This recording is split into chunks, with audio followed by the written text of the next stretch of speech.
Hello and welcome for the first time in 2 years to downloadable content. Welcome everyone. I am Brian, and with me today we have Ronnie. We have Spencer. Hello. Well, 2 years everyone. My, how things have changed. Oh my god, I went onto the website and it was like going through a maze of cobwebs. I'm like, oh crap. Feels a lot longer. It has felt a lot longer. COVID has done a number. Life is crazy.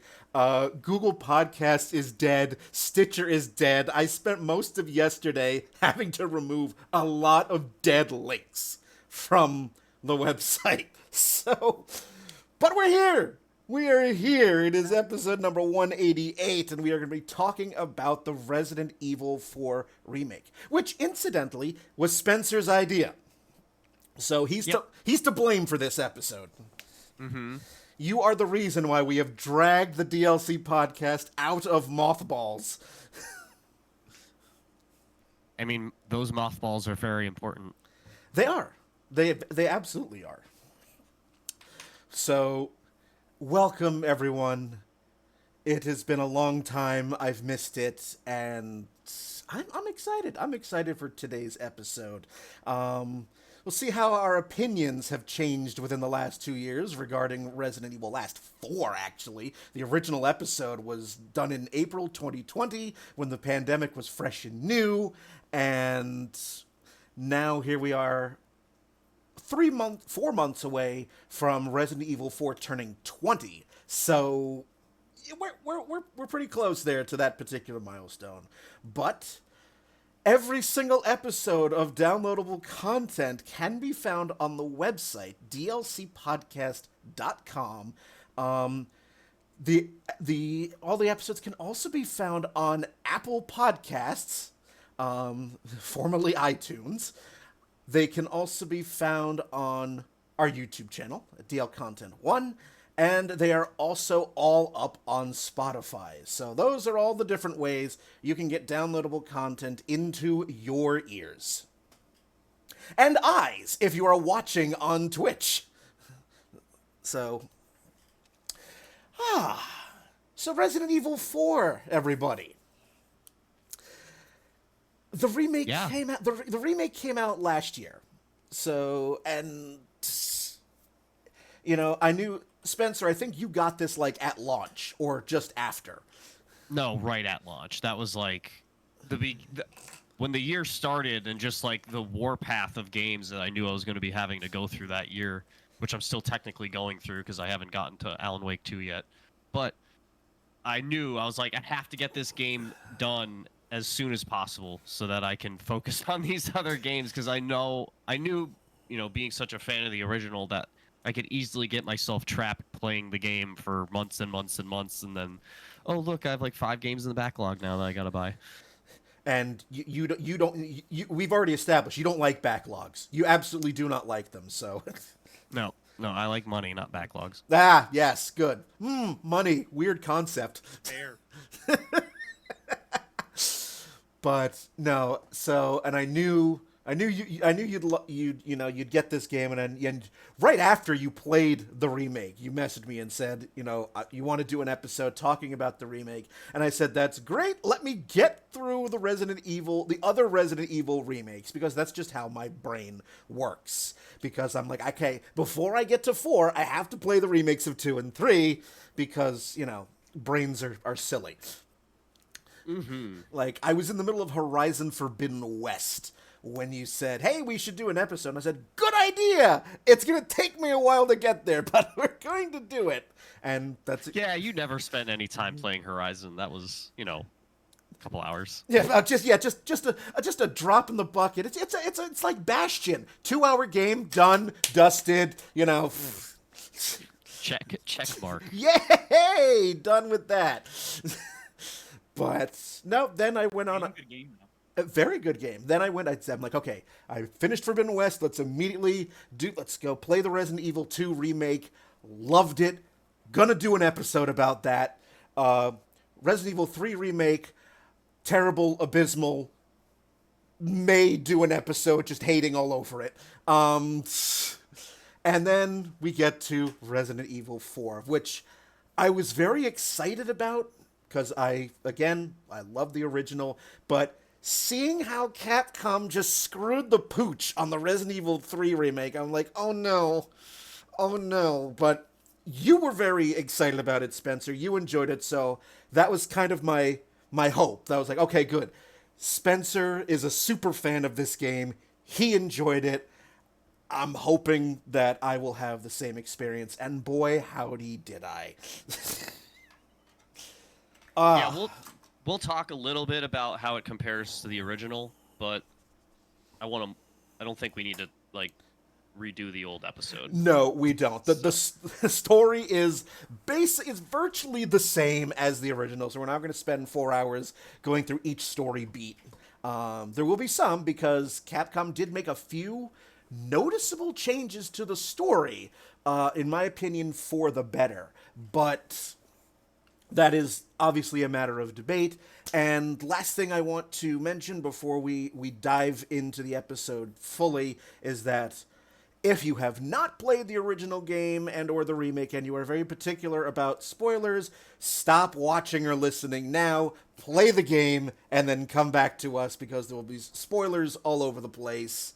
And finally, if you are watching and or listening live and you want to chime into the discussion, just fire away in the chat, and we'll get to your points or questions that you bring up about the Resident Evil 4 remake. All right, I think I've laid out our basic housekeeping, so where do we begin? I mean, the beginning of the game already starts off with like a more emotional beat, I feel like, as it ties Leon's like PTSD almost from the events of 2 into his like emotional state and mindset at this point in his life. We also get to see that he's like not as like he seems almost apprehensive about being a government agent. Like, he didn't really want to be one, but they were just kind of like, well, here you go, like, enjoy. You can pick up on a lot of this in the original game, but they center it more here, and I think that was a very good decision. Yes. Yeah, like it was more of like Dark Souls story in the original game, where you only see it in like notes or like, you know, stuff like that, and you're not really hearing it from Leon directly. And to add to that, Spencer, because in the original game, that is the first time you play as Leon since 2. So, and there's 6 in universe, 6 years have passed between the events of 2 and 4. So you go from 1998 to 2004, and how did you go from, you know, rookie cop, excited that I'm a cop, I want to save everyone, to just being the most soulless, like, here we go again. One of my, because I read through all my notes in the original podcast, I made no notes for this one, but one of my earliest notes was Leon didn't feel like Leon. It felt like we were missing the thread that connected RE2's Leon to RE4's Leon. I feel like we got that here perfectly. Yes. It really feels like he's an evolution of that original character. Like, it seemed like they benefited immensely from the already established plot points from the original game and didn't touch on them very much, because they just assumed everybody that was playing was going to know those plot points. Yeah, like, when we had the original and you saw, you know, you played the game, they made a lot of references to things that had happened in the intervening 6 years, but never really touched upon it. And then Capcom came out with the 2 rail shooters, the Umbrella Chronicles and the Dark Side Chronicles, which sort of filled in some of those plot points, but it was always sort of a question of whether they were officially canon or just like offshoots. So as you go further in the remake, I was very glad to see that they took specifically like Leon's levels and made them actually a part of the canon. You now have motivation for Krauser, and which is something I think was a very good thing that Capcom did, because again, you look at the original. Krauser's Krauser's a cool character, but I wanted to know so much more about who this new guy was. Krauser felt like he came out of nowhere in RE4 when he showed up, and I love that they tease him at least 3 times I can think of before you see him for the first time. Uh-huh. That I don't remember being there in the original, and I may be misremembering that, but I really appreciated it. It didn't feel like he came out of nowhere. It feels like if you were paying attention, it when he did show up, be like, oh yes, I can put these. Yes, I got it now. By the way, Spencer, if it's not already apparent, I really enjoyed this game, and I'm not going to be giving you all the shit I gave you last time. Oh, that's yeah. Brian gave me a heads up that it wasn't going to be as antagonistic this time around. You were looking so. I'm gonna be antagonistic to you, but I really didn't enjoy the first that much, and I really enjoyed this. I'll say this since we're at the beginning. One of the things I said during the last podcast was I felt like RE4 had a great game in there, but I had issues with a lot of the execution. I know a lot of that was just me. But after playing Resident Evil Village, I went, this feels like them executing on the ideas I saw in 4 that I didn't feel like hit as well as it was supposed to, at least for me.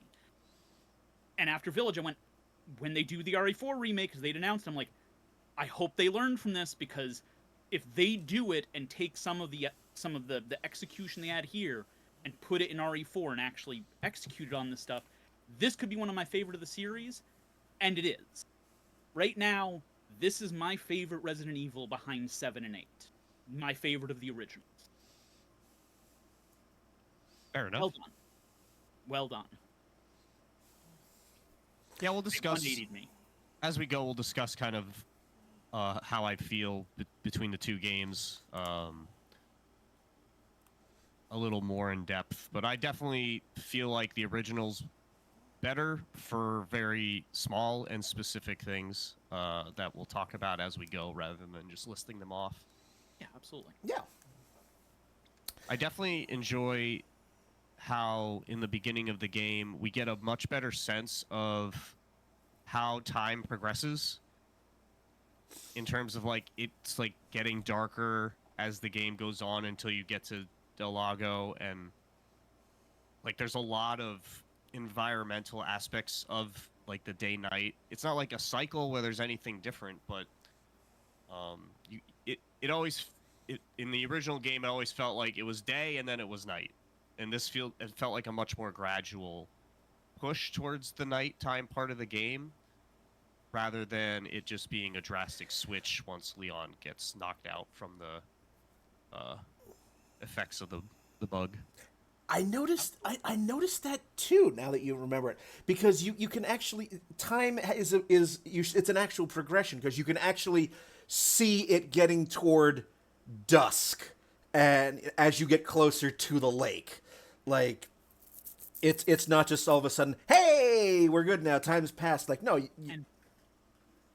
and you can put together, and this is something Deja had mentioned, I'd noticed as well when we played, that you can notice that the bugs, that the Ganados, that the Plaga end up coming out after night before they tell you in the note if you're paying attention.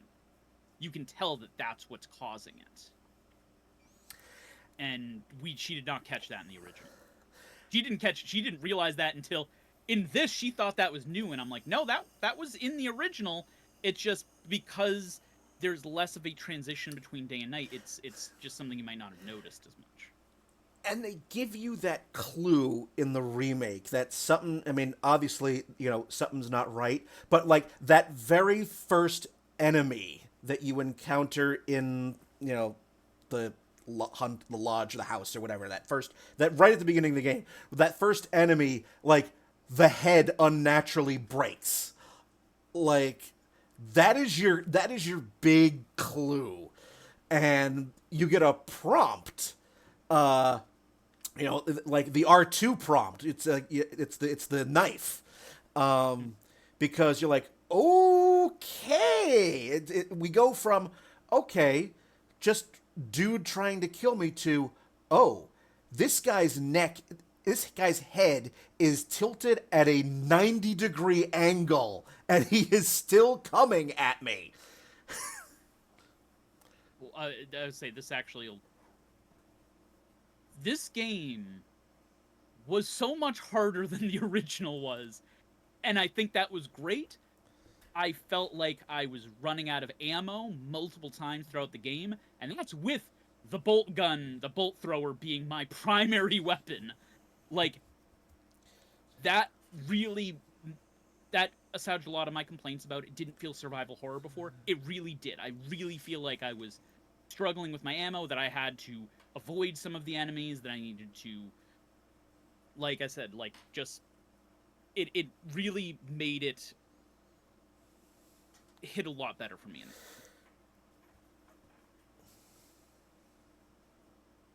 You're not wrong, but I didn't really care for how they did it, in the sense that a lot of the difficulty that was added or adjusted to the new one is due to the fact that the location shots are not as established and effective as they are in the original game. Like, if you shoot a guy in the leg in the original game, you're going to get the same animation every time. But in the new game, you don't get that consistency. There's like a HP barrier where it's like you got to get them to a critical level of health, and then those things take effect. So they were kind of playing on your knowledge of the original game and taking advantage of it in a, I won't say negative way, but it just, like, it felt like they were kind of like, you know, putting the card under their sleeve and being like, oh, hey, look, I pulled out the ace. And it's like, no, you kind of just, you know, they trick you very early on. Because, like, I definitely struggled with the first village, like the big village fight, for like a good, like, 30 minutes or so, because it took me a while to understand that you couldn't just, like, headshot a guy and then you can't, like, you could headshot a guy and then don't have to deal with him for like a few seconds, and you can then focus on something else. That was not, you know, the traditional way of doing it. And yes, it makes it a more survival horror-esque kind of setup, but at the same time, if you're still going to use that as a combat mechanic, you're not giving the player any knowledge of that change, even though you know that you're taking advantage of them with that knowledge. I will say I didn't put together that they were taking advantage of the knowledge from the first game, and that makes perfect sense. I didn't even think of it that way. I did realize one of the major reasons it was more difficult was that it was more difficult to stagger the enemies. Which that sounds like that's what you're talking about. Yes. Yeah. And I agree wholeheartedly. Like, that was definitely a deliberate change they made. And the idea that they did that deliberately for people who were playing it, yeah, that makes a lot of sense. Mm-hmm. And, like, especially because I know, Spencer, you've you've speed run the original a fragillion times. So I mean, almost 2 years. Yeah. So I can absolutely understand. You're so used to that sort of precision and a certain way of the enemies reacting. And now in the remake, you're probably still expecting something similar. Like, okay, I shoot an enemy in the leg, they're going to stumble, or I shoot an enemy in the head, they're going to stagger a bit, and then they don't. And you're just and they do once you upgrade your guns, but that does not help you for the first third of the game. No, it doesn't. Especially and just to back up what Sandra was saying, that first village fight, man.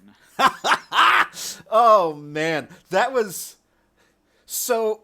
I just remember in the original, I was just like, you know what? Bring it on, guns a blazing. Just like, because I mean that's typically my tactic with anything that involves stealth. It's why I suck at Metal Gear Solid, even though I love it so much. Like, not fuck this stealth bullshit. Just go in, guns a-blazing. And you could do that in the original. Not so much in the remake. I found myself doing a lot of, like, running and gunning because your ammo is significantly scarcer, and also the enemies are a bit smarter. They will Not head you only off that, but like, oh, go ahead, Ronnie. No, I'm sorry. I was just saying that they head you off at the pass. If you're running a specific place, and some of them... Exactly. And sorry, Spencer, go ahead.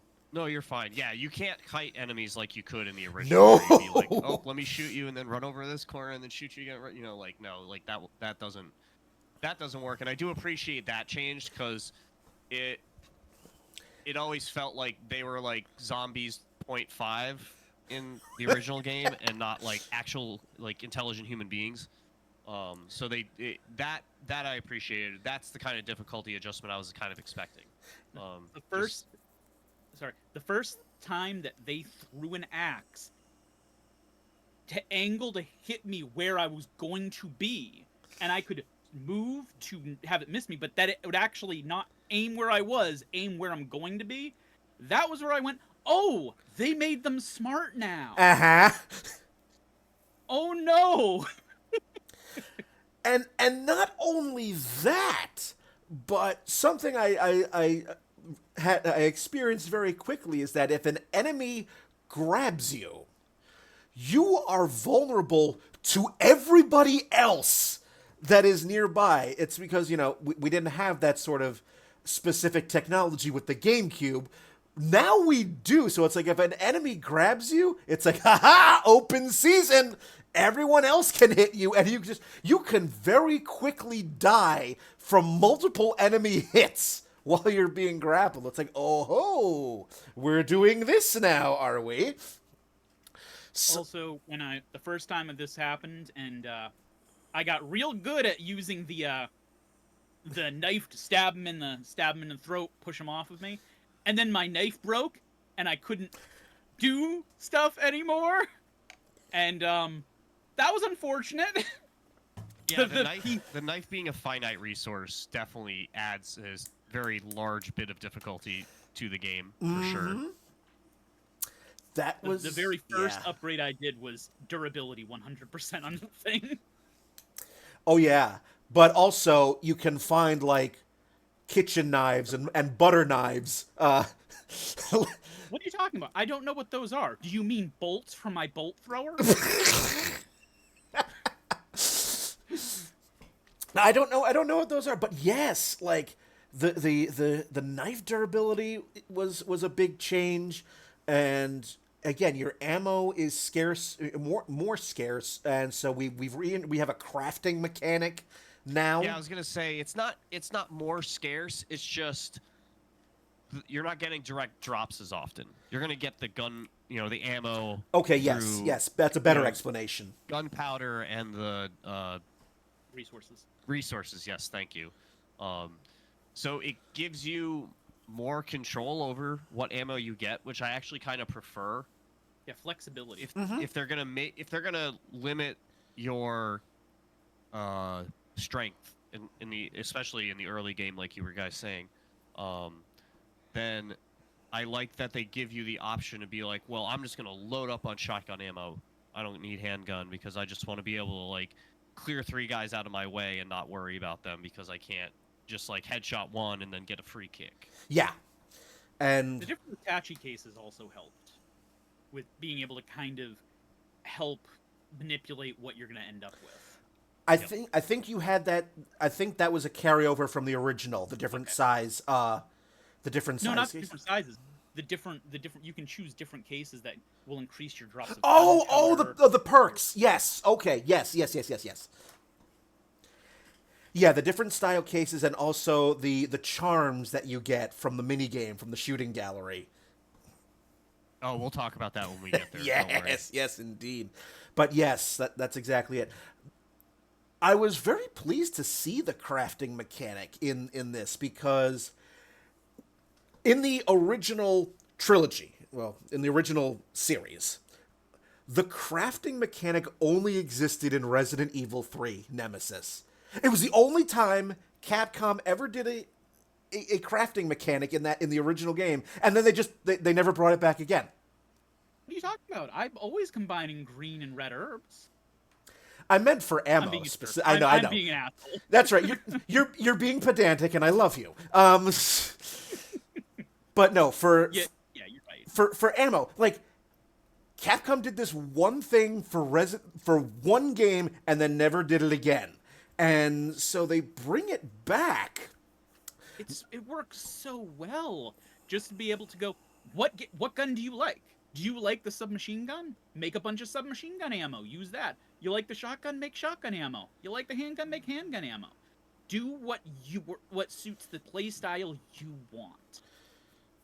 Not even just for RE4, just in general, I feel like that is such a good move for the franchise. Well, it allows you also to be able to do two separate things. The first being, you can hyper-focus your upgrades on the specific gun and know that you'll always be able to craft ammo for it. Instead of being like, oh, well, I just boosted my rifle up 3 times, but now I have 2 rifle shots, and I'm not going to get any rifle ammo for, like, 20 minutes. Yeah. You know, instead can just keep leaning on that gun when you need something to just, like, clear out something that's nasty. Yeah. And then also, combining it with the charms aspect, you know, if you get a charm, like the first couple charms you get pretty early on, you know, it's like the area where I struggle to name all the rooms, but right, the stairs that lead down into the like underground little waterway that right next to the Gigante fight, the first one. Yes. Yep. At that point in the game, you've unlocked a decent amount of the early game guns like handgun, shotgun, TMP, bolt rifle, all that stuff. So when you get the whatever charm you get when you do those games, you can then focus on that gun too. Because like with my first playthrough, the first charm I got was like bonus, like a 30% bonus to SMG ammo when you craft it. So I'm like, okay, I guess I'm just gonna be focusing on having my TMP be the main gun that I use other than handguns. Which gives a decent amount of replayability, especially since it's not randomized. What you get is set up from the seed when you start the game. So it's not like you can just save scum to get the charm you want. Right. And depending on, you know, what level of coin you use when you buy the charm, you can have a better chance to get a rarer one or not. Yeah. Like that's where the RNG is, like, so to speak. Yes. Yeah. Like the first one I got. When you do a gold and 2 silvers, it's always going to be the same thing. Like you can't reload the save. That's right. All Correct. I actually didn't know that. I did not know that's how the coins worked with. The game determines all of your combinations from the seed of the game when you start it, which once again that adds to me a lot of replayability, because when you get there and you get those first couple charms, you can go, well, it looks like I'm going to be leaning into using the shotgun this game, or as you said, the submachine gun this game, because I get a bonus for doing so. Okay, I didn't know that, because like I played Resident Evil 4 the remake. I played it through twice, and the first time, like the one of the early charms I got was for handgun ammo. It's like an extra 15 or 20% handgun ammo. So I relied very much on my handgun in that first playthrough and just beefed it all the way up, including, you know, getting the exclusive, using the voucher on it. Yep. And then my second playthrough, I wound up getting a couple of charms that allowed me bonus shotgun and then magnum ammo, which was great for in the later game.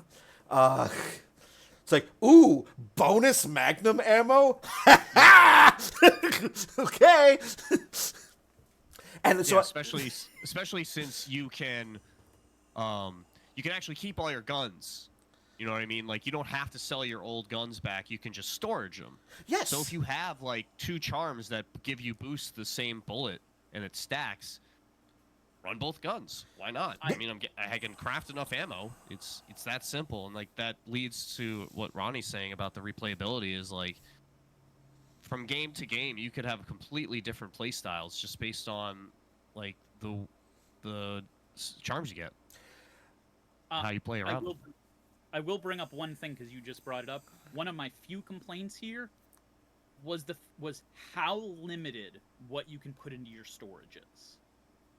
Where it's basically just weapons and first aid sprays. Almost nothing else. And that was a bit disappointing because it meant things like I ended up selling some of the grenades because I couldn't put them in the thing, but I kept holding on to them for more difficult encounters, and I did use them. But I see what you're saying, but like the grenades were so neutered in the remake, I feel like they weren't as valuable. Like, I realized that after I started using them, but I didn't know that when I first started holding on to them. I get you, because like, you know, in the original game they're very potent, and then, you know, with the new game they cut them in half basically by making large and small. And then the flame grenades are nowhere near as effective or strong against pretty much everything.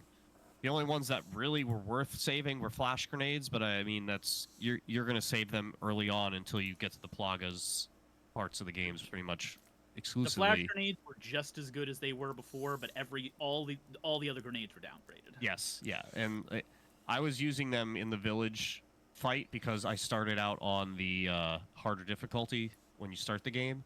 And I was just like, I gotta get through the section. I gotta just start using everything I got. Yeah. I was like, oh, these grenades are literally awful. Yeah. Like, pretty much unless you have a person standing right on top of the grenade, you're not gonna kill them with it. Yeah, I will say. Oh, you go ahead, Brian.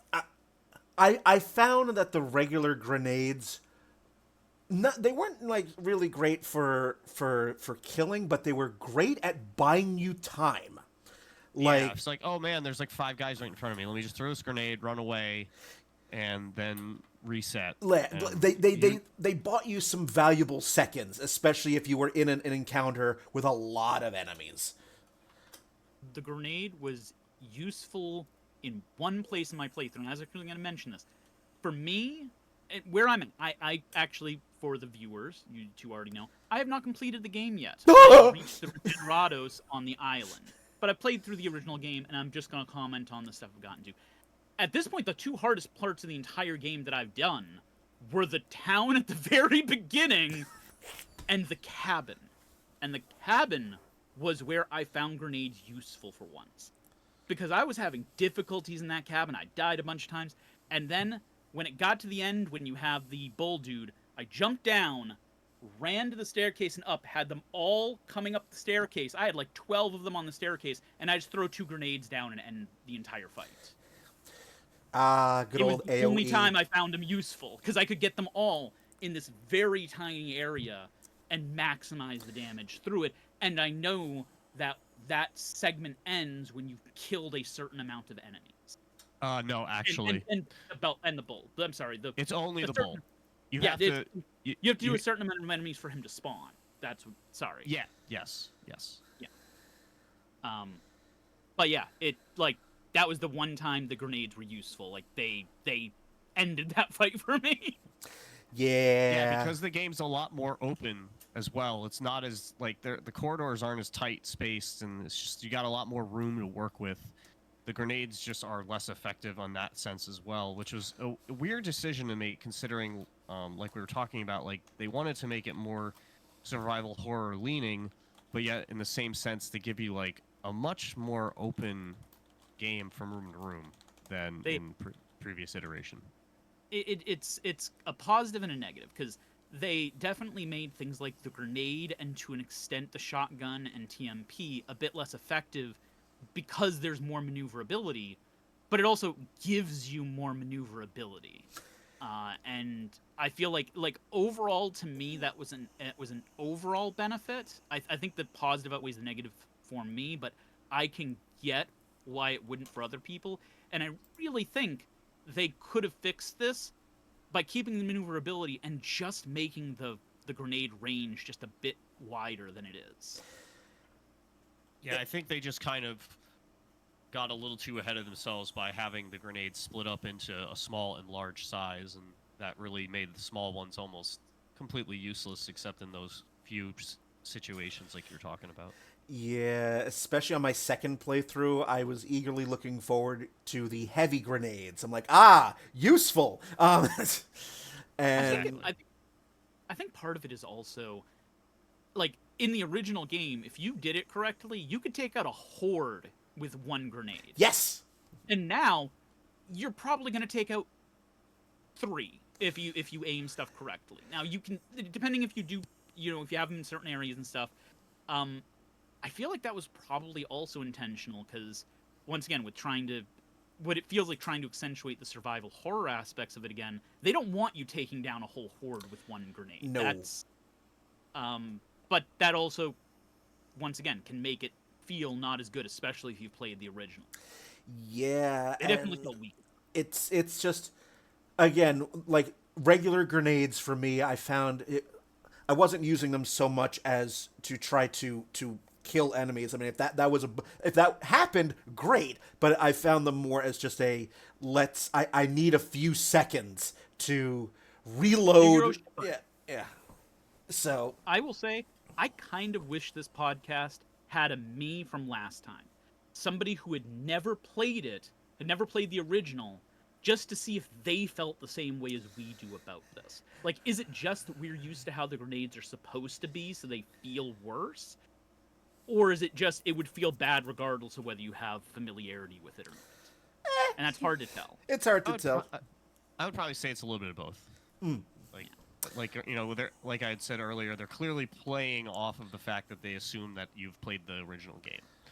Oh yeah. But at the same time, that was definitely a decision that was made in the sense that they wanted to add the large grenade in, or the heavy grenade. Like that, I feel like that was the more driving force behind making the smaller grenades significantly less useful. Yes. I feel like the game very much was trying to tread this line between we are bringing this to an audience that wasn't even alive when the original game came out, and we want to do we want to make changes to appeal to them, but we also want to appeal and have stuff for the engaged original fans as well.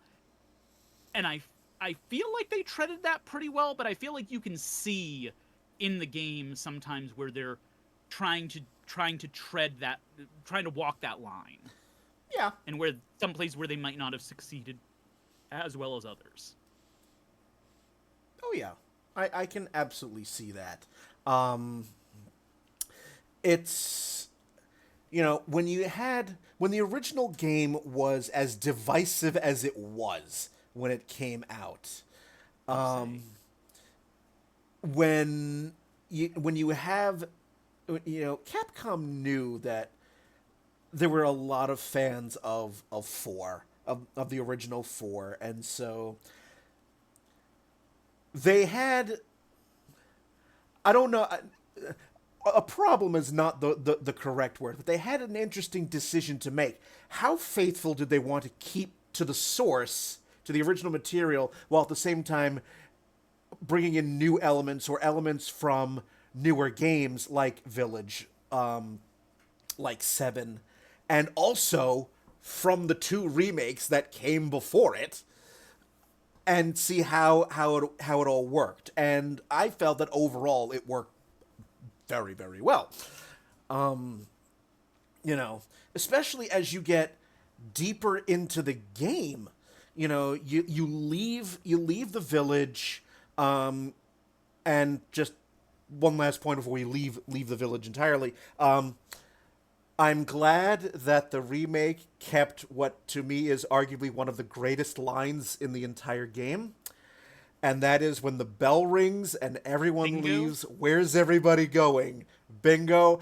I by myself, I'm playing this game by myself, I applauded the TV screen. Because I'm like, please, I know they got rid of a lot of the campy dialogue, but please, let me have that. it feels the dialogue throughout the game feels more in line to Resident Evil 2 than it does the original Resident Evil 1, which is where some of the lines from the original felt like to me. Oh Where they felt yes. too campy. Oh, I just Um like and they definitely toned it down in a way that appealed to me. If you loved the original lines, I can see why people would have an issue with that. But I feel like they did keep some of the iconic ones, like yeah, things. like no, they what they did was like if you're playing the game for achievements, they referenced a lot of those campy lines in the achievements. Yeah. Like I don't normally like achievements, but when I mean, I don't dislike. I don't do stuff for achievements typically. But when I saw it pop up on screen with the lines, I'm like, look at that! like See it! like your I get that like your reference. small time. Yeah, they do a good job of covering it. What I hesitate to call them achievements because they actually have some value. You know, you can unlock stuff. Yeah. It's not just like a tracker system like it is on like Steam and stuff like that. Yep. So I did appreciate that there's actual reason to have it rather than it just being like a pat on the back. It's like, oh, you did something. Here you go. Yeah, but no, just seeing some of the ones that popped up that referenced some of those campy lions, I was just like, ah, okay, they still live. They still. Just one thing going forward, because we've already touched on it a little bit with the weapon upgrades. What did you guys end up favoring throughout the campaign? The Red 9. The Red 9? Yeah, Yeah, I that's my favorite gun, so. that I was was- my yeah. It's just, it's the perfect balance between like a handgun and a long range gun. Especially, well, I want to touch on a couple of things before it, so I won't talk about it too much now, but the Novistadors, they were like so weak to that gun. It felt like it was kind of cheating almost. How strong the Red 9 was against the Novistadors. Oh yes, that was you know, that was my so yes. So the Red 9 in my first playthrough, that was the gun I favored all the way through. Second playthrough, it was just the shotgun class. Sure. You know, just since I've been playing Resident Evil almost from the very beginning, to me, the shotgun is like the old friend. It's like old reliable. So, and then when I got that charm in the second playthrough that gave me extra shotgun shells, I'm just like, all right, game on, here we go. So, but yeah, late game, I forget what the gun was called, but there was a second TMP style submachine gun that you find oh yes, in the Ashley section, and that like I was shredding LE5? through the island in that. I say the LE5, I think. Yeah. I think it's a MP5 knockoff, if I remember correctly. It looked just like an MP5, like an actual MP5. So, yeah. For those of you who aren't gun nuts, it's basically the gun that Hunk uses. If you are familiar with that character. Absolutely. Our friend. But Say, yes, for me, I mentioned this earlier. I very, very much favored the bolt thrower. Just not running out of ammo, being able to go and pick my bolts back up. Like, that was my primary weapon anywhere that I could pick the bolts up from. Like, if I had a chance of shooting them off of the side of a cliff, I would be using the handgun. Other than that, bolt thrower all the way. I had the deluxe edition, so I had the Sentinel 9 and Skull Shaker for handgun and shotgun, and they did well enough that I didn't really mess around too much with upgrades. I tried a couple of the other ones, but they both were kind of all-around weapons. They didn't excel at anything too well, but I usually like all-arounders, so they worked out really well for me. Sure. Yeah, no, I think kind of leads back to what we were saying previously. Just the amount of replayability that you have just from the gunplay alone it gives you so many opportunities to just replay the game in a completely different style than the previous one. Because I didn't even look at the bolt thrower in my first playthrough. I only picked it up in the second one because there was like the one achievement that was like get 10 bolt thrower kills, and I was just like, all right, I'll use this in the early game and then sell it or store it after I'm done with it.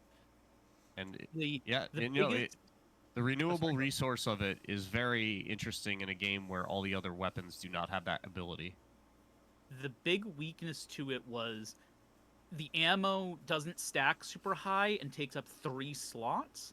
So it can take up a lot of inventory space, but the first fully upgraded thing I had was the bolt thrower, and its upgrade is double the amount of ammo. So I'm keeping, I think it's 20 or 22 in it at a time, which was pretty much which is like 3 stacks of ammo normally.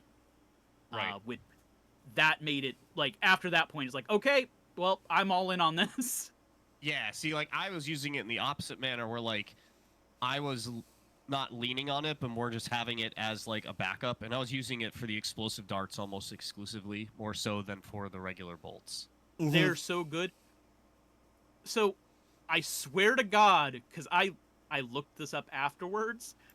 I swear to God, I figured it out on my own, where I got killed by the Chainsaw Sisters, and I went, I wonder if I can just set up bolts before they come through that wall. Oh yeah, no, you can just one-shot them if you just throw enough bolts in front of them. Mm-hmm. I realized afterwards when I looked up, how are you supposed to fight this boss? Because I feel like I cheesed it, and I'm like, oh, okay, so this is the cheese strat. Like, everyone knows this. Yeah, that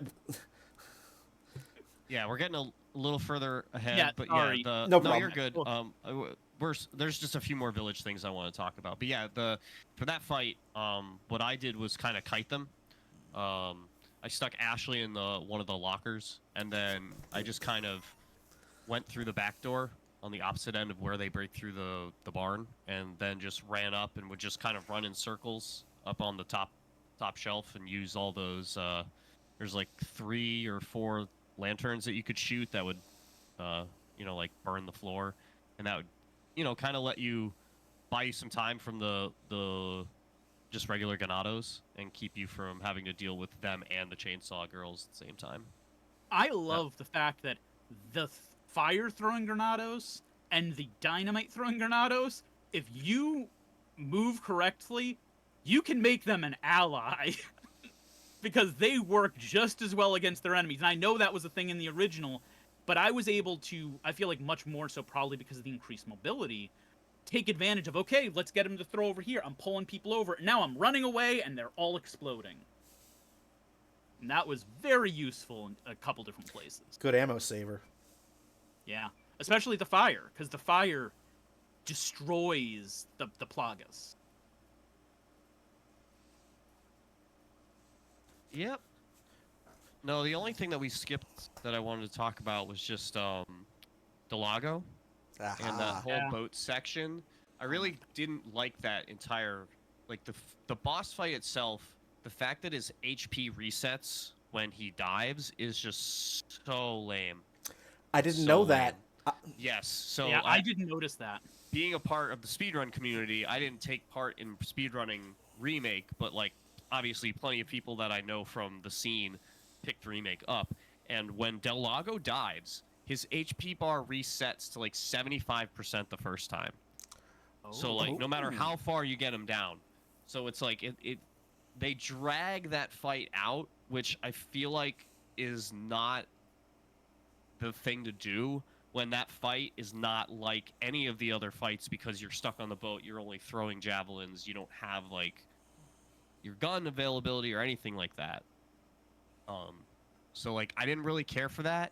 And then the next section, like right afterwards, instead of you just getting the key to the church and going to find Ashley, it's like, oh, here's like 5 side quests all at once. And it's like, why are you giving me this now when like, oh, we finally have access to Ashley, let's go do that. Like, no, here's a cave thing and here's a different cave thing, and then oh, you can go get some chickens at the coop. And it's just like it was such a weird choice to make that specific section of the game be like way more open than everything before it and almost everything after it, I would argue.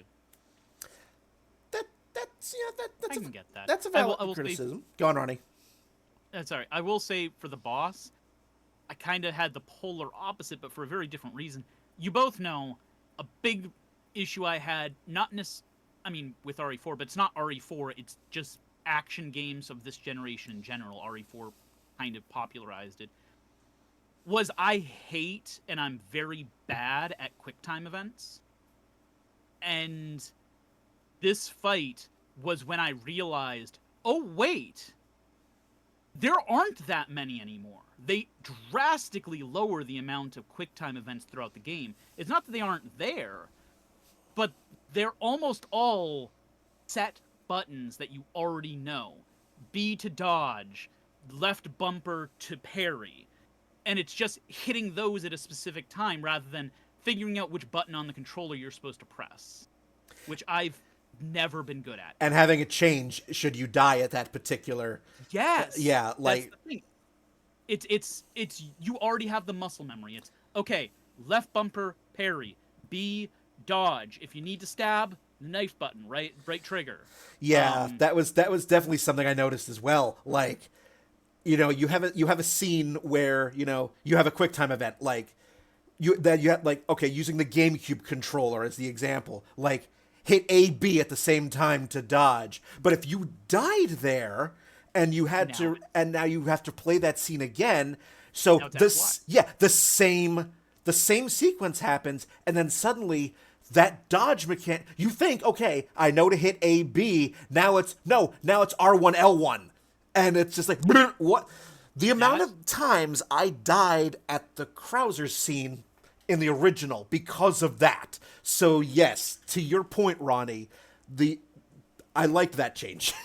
Yeah, very much, because it only, since the last time we did it, I've realized I have aphantasia. I can't picture things in my head, and it makes it really hard for me to memorize things like the locations of buttons. I have muscle memory on when I play a game. Okay, this button does this button does this, but whenever it's a QuickTime event, that means nothing to me. So I literally have to look down at the controller a lot of the time to do the QuickTime event, and you did not have the chance to do that in a lot of these games. This is not a complaint about Resident Evil 4. It's in a ton of games, but this was a change that I only noticed with the Lagos, that drastically improved the entire game for me. I will, going back to Spencer talking about the fight itself. So to me, yes, I noticed that it felt longer, and now knowing that the HP reset when you know, that I didn't know that, but now that explains why that battle felt so much longer than it did. But it also felt, to me, in my playthrough, easier in a sense, because like I never once, like, it was just like throwing javelins and just making sure they landed. Like, I never once got knocked out of the boat, or, you know, had to, I don't know if that was a thing in the remake. I don't know if you actually had. I died twice, and yes, the first time was getting knocked out of the boat. Okay, so that still happens. Like, so I never got knocked out of the boat. I never hit any of the floating trees that were the obstacles in the lake. So I just went through that battle like, really? That's it? I'm just going to throw javelins at this thing forever and a day? And so I felt like the original Del Lago battle was harder for me. But, you know, now I know why it dragged out as long as it did. Yeah. I had no idea that the HP reset. That makes a lot of sense. Yep. But yeah, then like I said before, you know, that's when you get to do all sorts of extra curricular stuff that doesn't really add too much to what's going on in the game, and it just seems like a weird point because of Ashley. Like, you know, the whole point of this mission is to save Ashley, and instead it's like, let's do all these extra things to do it. And I feel like that was a part of the game that was more there to differentiate the speedrun community from gamers that might need a little bit more help, because you can do this part of the game and fully complete this area and end up with a ton of extra money and ammo, and a free gun. Yeah, exactly. and you know, you can use that to make the game easier, or if you're speed running the game, you can just skip all of this and not have to worry about it. The fact that you don't have to do any of this, to me, it's at most a neutral change. I get not why not liking it, but I feel like it is definitely there for, okay, you had difficulty earlier on when you were doing the town, maybe you should fully explore this, and you can upgrade some stuff before the next really difficult part. Sure.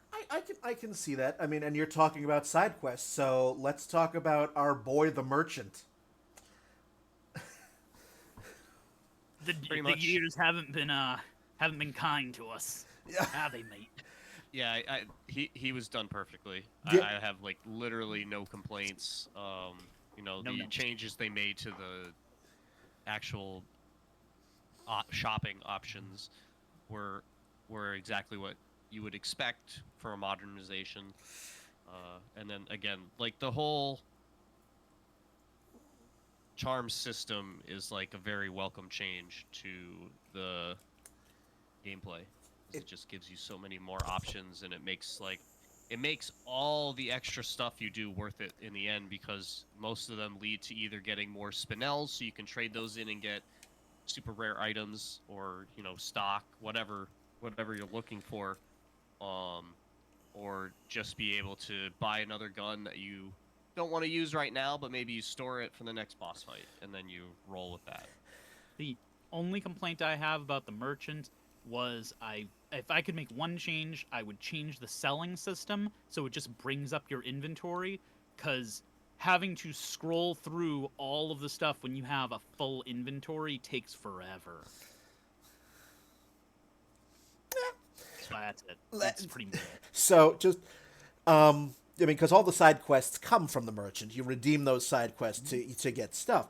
So because in the lead up to me playing Resident Evil 4 Remake, I was playing a lot of Mortal Kombat 11 and Mortal Kombat 1 because I don't. The fact that you don't have to pick up the quests. No, but just so where I'm going with this is that the merchant to me sounded a lot like Kano.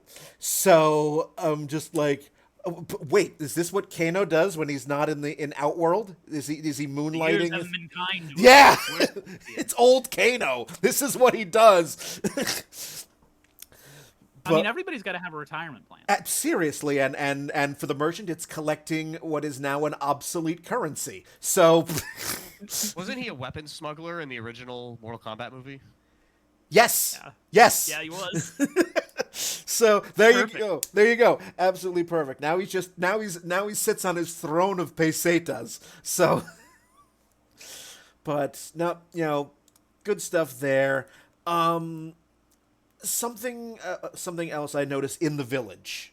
I think the last thing I'm going to mention about the village is that if you are somebody who has played the original and you're very familiar with the original, you realize the places where Capcom cut out.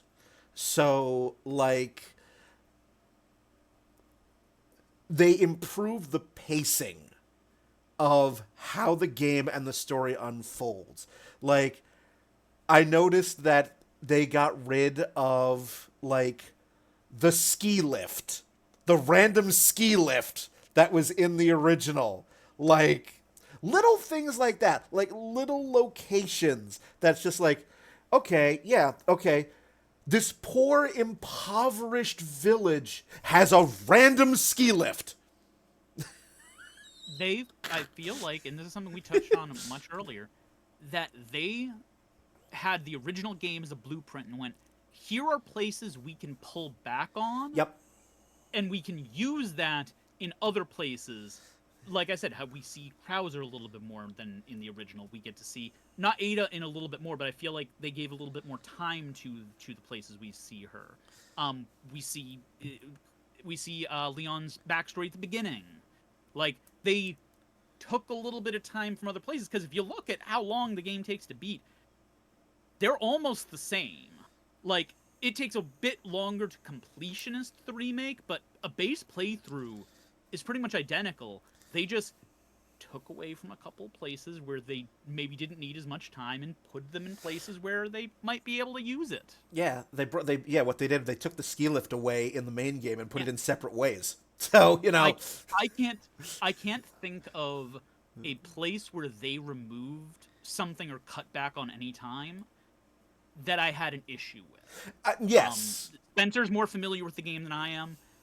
You may feel differently, but I could pick out places where they cut stuff back or cut something out, but nothing was anything that I felt was detrimental.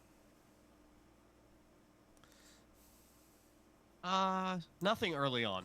No, Nothing early on. nothing for sure. early on. At least where we're at. My main village complaints are the boss fights. That's pretty much it. Like the only boss fight I felt like was good was the Gigante fight. I think all the other boss fights were kind of disappointing. And you still had the pup to help you if you freed the pup earlier. Yeah. Yeah, I was happy about that. Did you have an issue with Chainsaw Man? With Salvador? Oh, so like he's like a more of a mini boss in my mind than a real boss. But like I'm talking like Delago, Gigante, Okay. Mendez. I felt like the mini bosses were done much better overall, and the main bosses kind of suffered. And we'll talk about that as we keep going through. But like like we had talked about Delago, I felt like Mendez fight was kind of lame. Second phase was just like a rail shooter almost, where you're just like dodging his attacks and then waiting for your opening to shoot, and it just didn't feel very like it just didn't make sense to the gameplay. It just felt like it was just like a completely different game that they wanted to try out with this fight. I was expecting it to be like, more like the original in the sense of where you're in this enclosed space with a guy and he's, bigger and faster, and you have to use your parrying skills and your, movement ability to get through it. And instead, it's just like, oh, well, he's gonna stand all the way back in the air and just throw stuff at you, and you can't really do much unless you want to like spend a bunch of resources trying to shoot him back there, because it's not like you shoot him and he falls down back there and you can go get him. You just shoot him and he takes a little bit of damage. That is a fight where I agree with you. I think it's just I wasn't thrilled with the fight in the original, so I didn't I agree with you. This one is a bit lame. I kind of felt the same way about the original, so for me it was a net negative, a net neutral. But there's no disagreement for me that they could have done a lot to improve this fight. Yeah, I can definitely agree with Spencer there. Like, the first part was, felt, like it was in the original. Then the second part was just like, okay, figure out the pattern and wait it out. It just felt like an NES fight to me. You know what I mean? It lost to me its sense of urgency. Like, you're in this burning building. And when we get to that second part where he detaches, and it's like, yeah, it's okay. Now we've lost that sense of urgency because now it's become it's figure out the pattern. I think part of it for me, and not to relitigate the original, but I never liked his mutant form to begin with. He was so much scarier as the tall dude than when he became the weird centipede thing. He was less scary in that form, and that might be part of why I never liked either fight as well. Well, I think they were trying to avoid having him be another Mr. X style clone, where it's just like this big honking dude that takes beefy damage and smacks you around a bunch. I think that was at least from the original, I feel like that's what they did, and it kind of carries through into the remake with the whole section before the fight where he's like running after you and you're not trying to engage in a fight with him. You're just trying to escape with Ashley, and then the thing falls and all that stuff. Yep. Yeah. I mean, it makes perfect sense on why they did it. It just, like I said, I was just saying it didn't quite hit for me the way I think they intended. And that might be why both of the fights I wasn't super thrilled with, but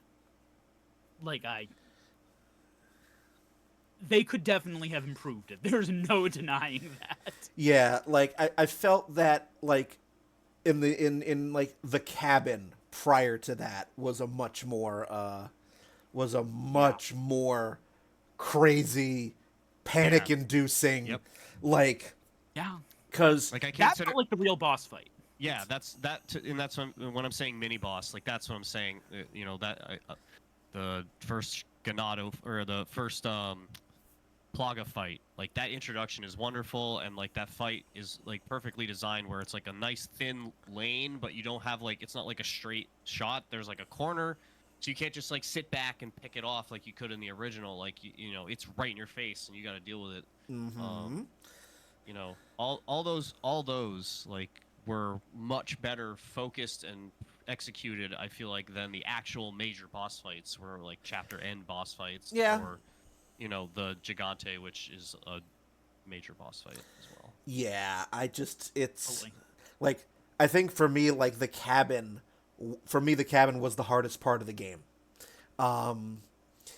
Just going through that onslaught, because again, it's set up differently than the original, where it's not, it's not kill X number of enemies, end of fight. It's you have to trigger, and then big bull guy, because why not,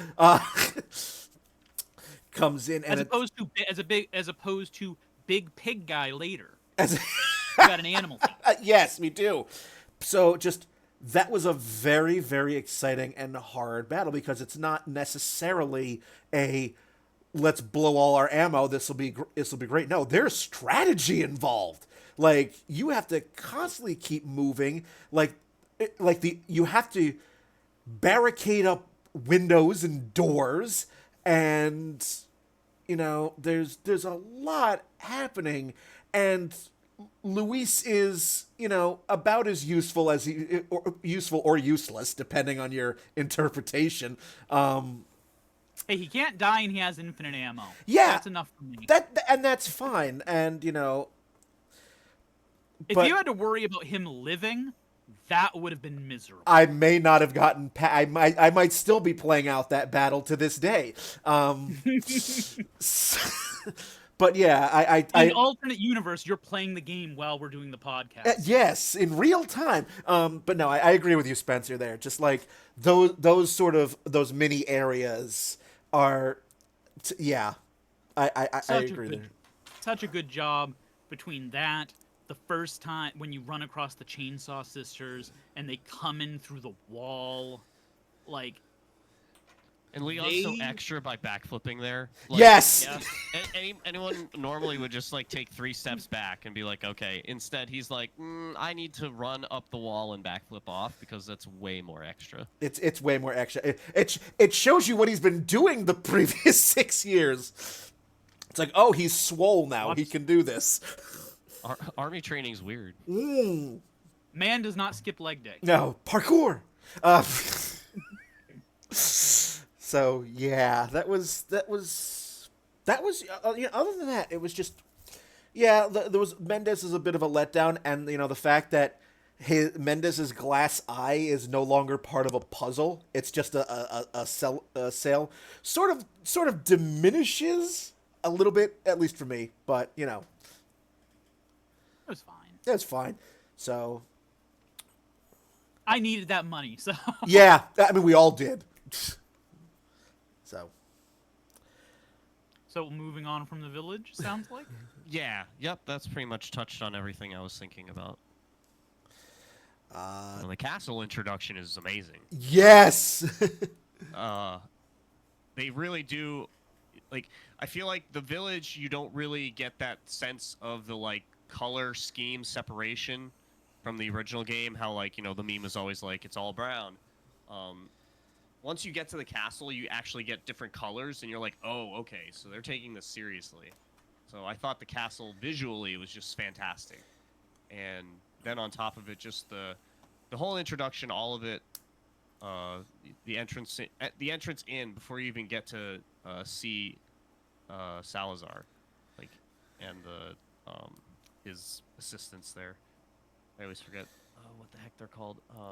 But yeah, it's just it's a really good introduction into the whole castle scene.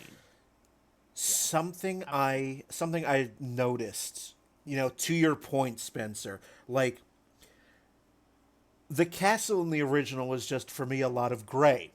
There's a lot of gray, not really playing around with lighting so much, because, I'm a photographer. I think about these things. And again, we're looking at the GameCube. This is a system that's 20 years old.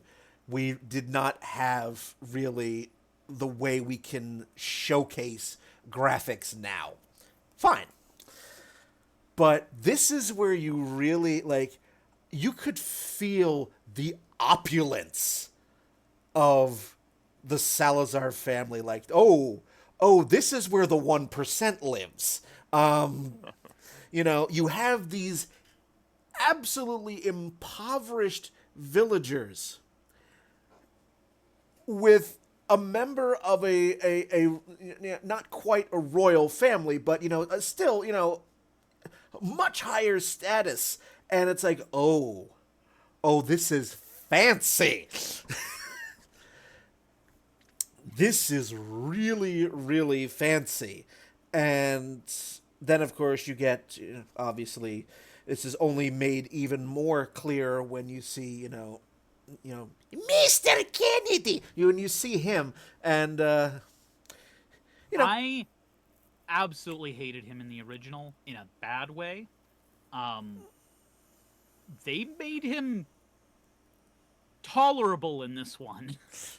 Like, you still hate him, but now I hate him more the way I'm supposed to, in that he's a villain that I want to defeat. Not that I wish they would have cut him from the game. I'm not quite sure if it's just the dialogue tweaks or what, because I'd have to re-look at my playthrough of the original and figure out where it was that he irked me so much. But he definitely did not have that effect this time. I feel like net neutral was more so. It's a. I didn't really have any issue with him in either iteration of his character. He's just kind of a goofy rich guy. Like, that's kind of what goofy rich guys do. Yes. He's just got Spain-flavored goofy rich guy. Spain, I guess. But something that I appreciate from a storytelling point of view, the notes that you find in the castle, which go into more detail about his family, and you get more backstory on the resurrection of Las Plagas, and you also get a sense. You all like. Salazar seems a little bit more human in this version, as opposed to just, buffoon. I liked him better. Yeah, he comes across to me as less like I mean, yes, he's still whiny. He's still whiny, goofy, rich boy, but he feels more nuanced. He feels a little bit more cultured.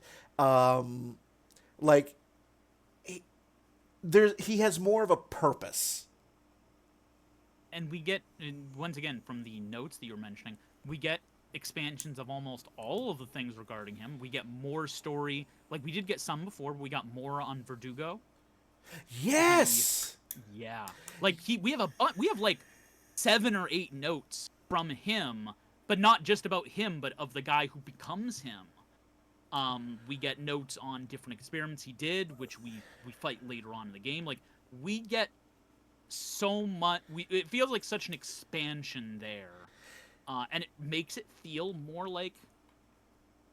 I mean, forbid for me to say it, but the castle reminds me a lot of the Spencer Mansion, and that was obviously deliberate. No, you're absolutely right, because I mean, if have you played the Resident Evil 1 remake? Absolutely. Okay, so did you get similar Lisa Trevor vibes from the backstory on the creation of the Verdugo? Mm-hmm. Yes.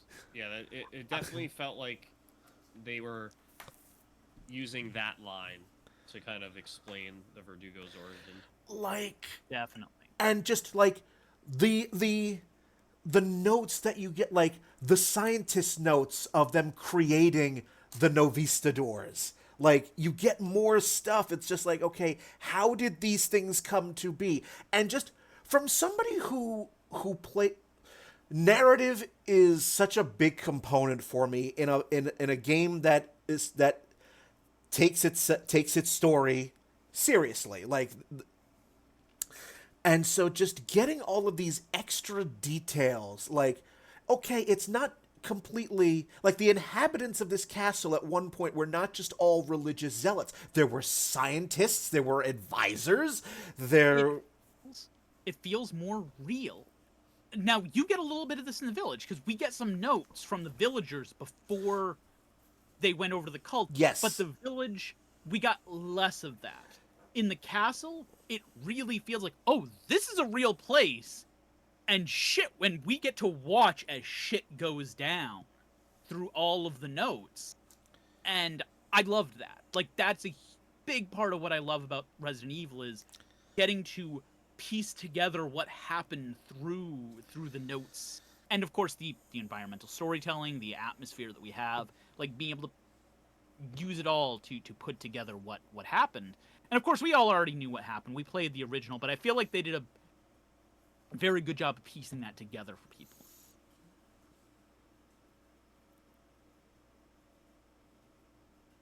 Okay, you can have it back, Spencer.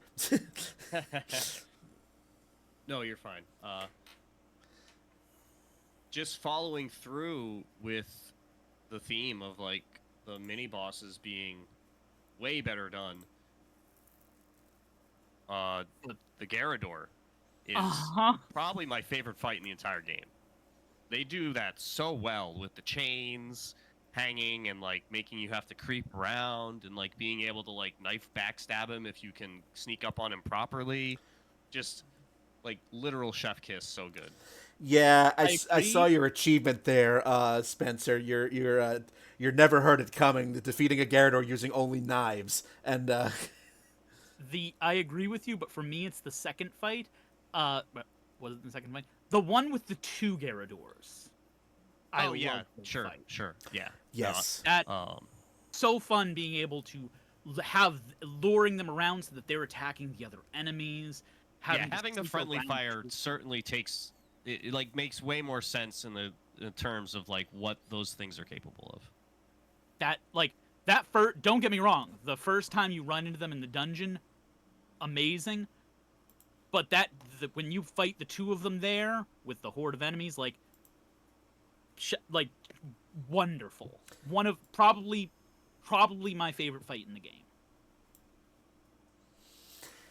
That was a lot of fun. That was yeah, like you're already, and that's something else. Like, yes, there were areas and rooms cut from the original, but the new stuff that was added, like the more sort of underground areas, like that first area where you encounter the first Garrador, and it just, yeah, that second battle. I had such a wonderful time luring those two around. Just say, yes, please take out all of these zealots. Yep, good. Oh, no. Oh, no, I fired a gun in that direction. The mines were incredibly good against them because you could just fire mines against the wall where, like, some of the other Garradors or Ganados are, and then it just runs over there and just, like, cleans house, and you just sit back with, like, just sipping your tea, like watching the show. Mm-hmm. I suppose there's something else. Oh, sorry, go ahead. No, I was just saying it's just a really well thought out and plotted out fight. So here's a thing for the two of you, since I know neither of you guys said you used the bolt thrower that much. If you ever use the bolt thrower on one of the fights with the blind boys, who we're talking about right now, they don't hear it. It's not a gunshot. You can take down as many regular enemies with them as you want. They hear nothing because it's silent. Oh, good. I may house rule that when Spencer and I inevitably get to the Resident Evil 4 board game. You mean the Resident Evil 4 remake board game? Yes. But that definitely helped a lot because I'd already been going deep into that for my upgrades, and it let me, take out the other enemies without, getting them to aggro straight to me. I just have this image, though, of Spencer playing this game at this battle, and, just using only a knife. it makes me think of the stealth kill from Halo, where you can just walk up to somebody and just get boop dead. Okay, Spencer, here's a question for you.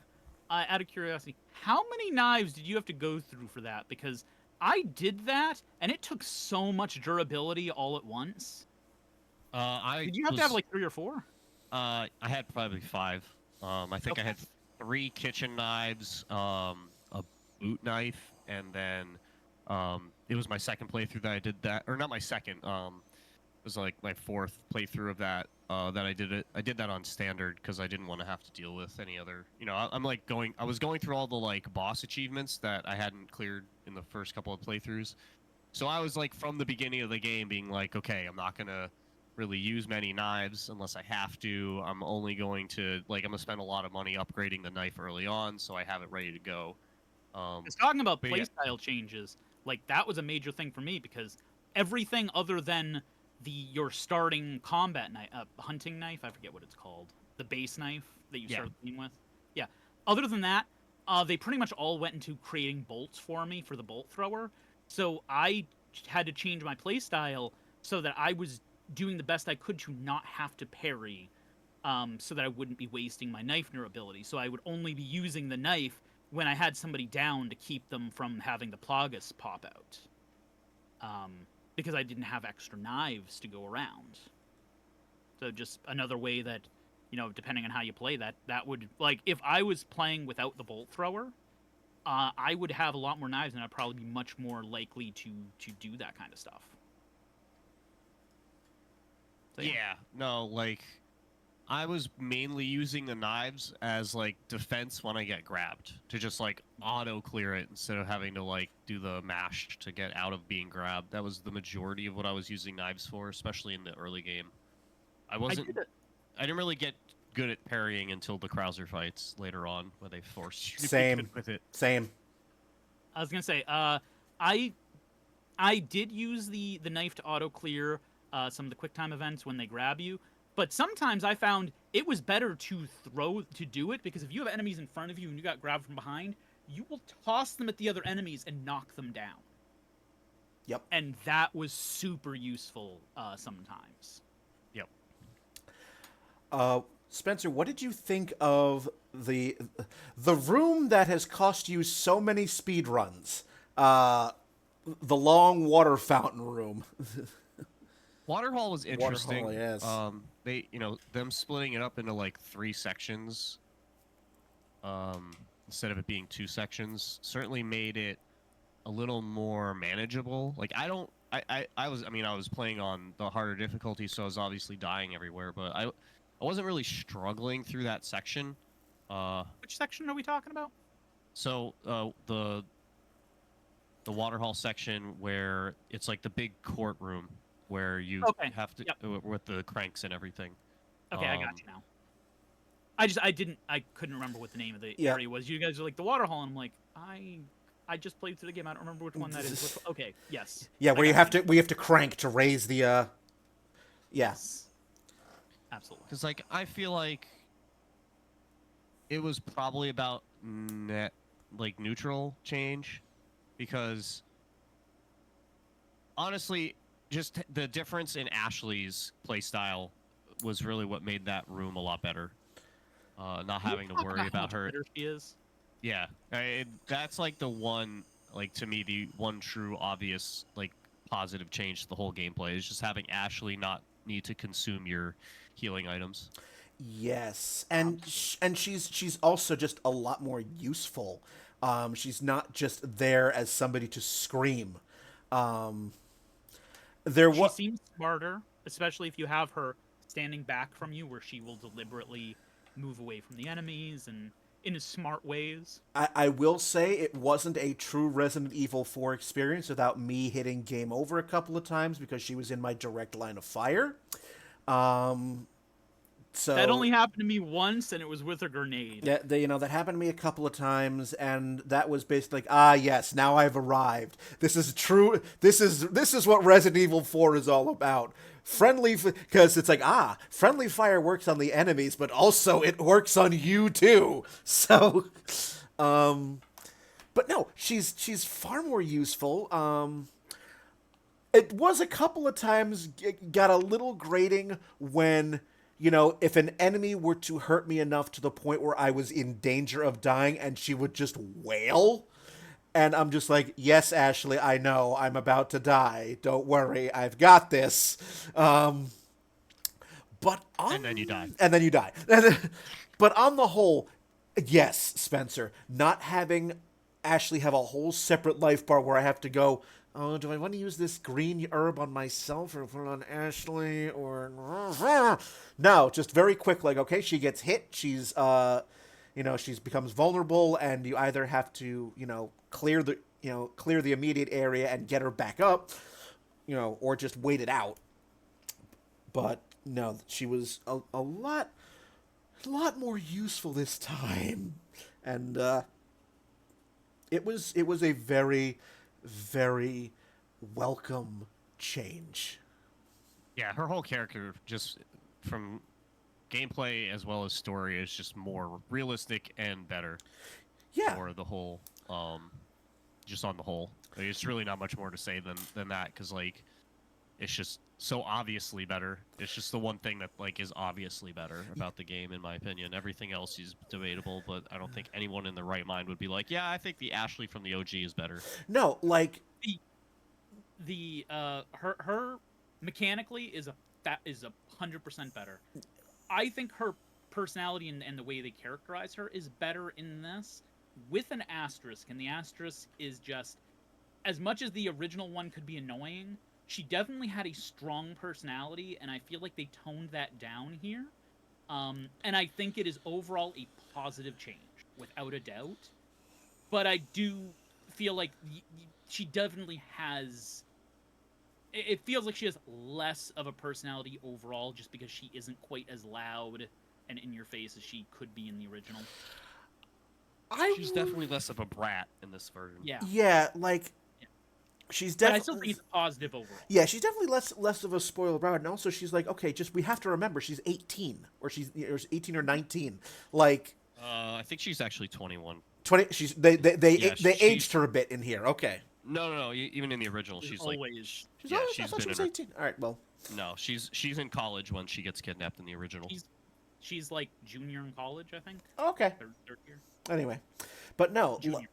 Third year in college. I know it's not necessarily. Fake fan, man. That's it. Eject. No. But no. Like. Okay. So like. Turn in your Resident Evil card. Like. Sorry. The first battle, with the walking Plaga Knights, the suits of armor.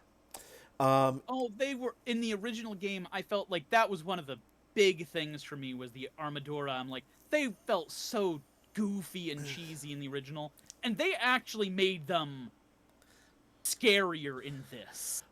Well, where I was going with that was like that first battle where you have to take on multiple ones to get the part of the statue. Yeah.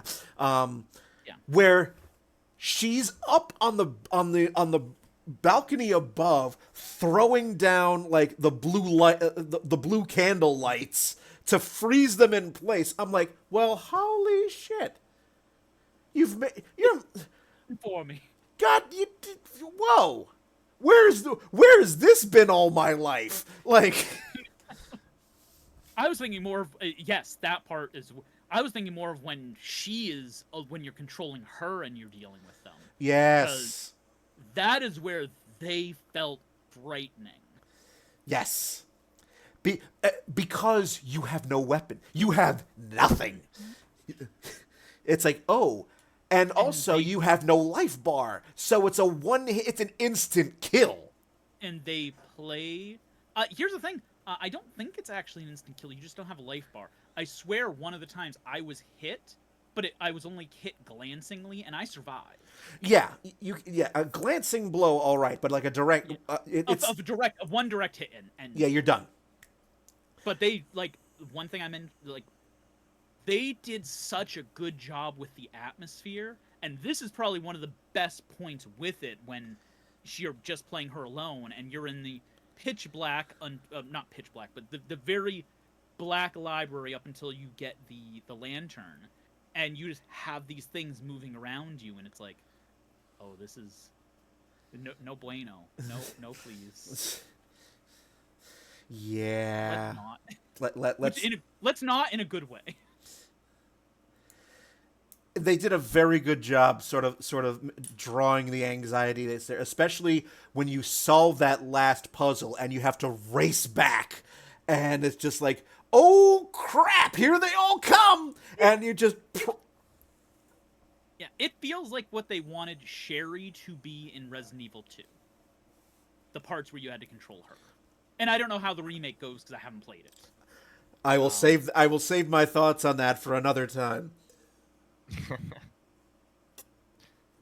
Yeah, no, I agree. They definitely amped up the survival horror aspects of the castle in pretty much every fashion. I would argue that the village is a little bit more, but not as extensive as the castle is. Like the castle is like very much feels like a modern take on the like original style of Resident Evil.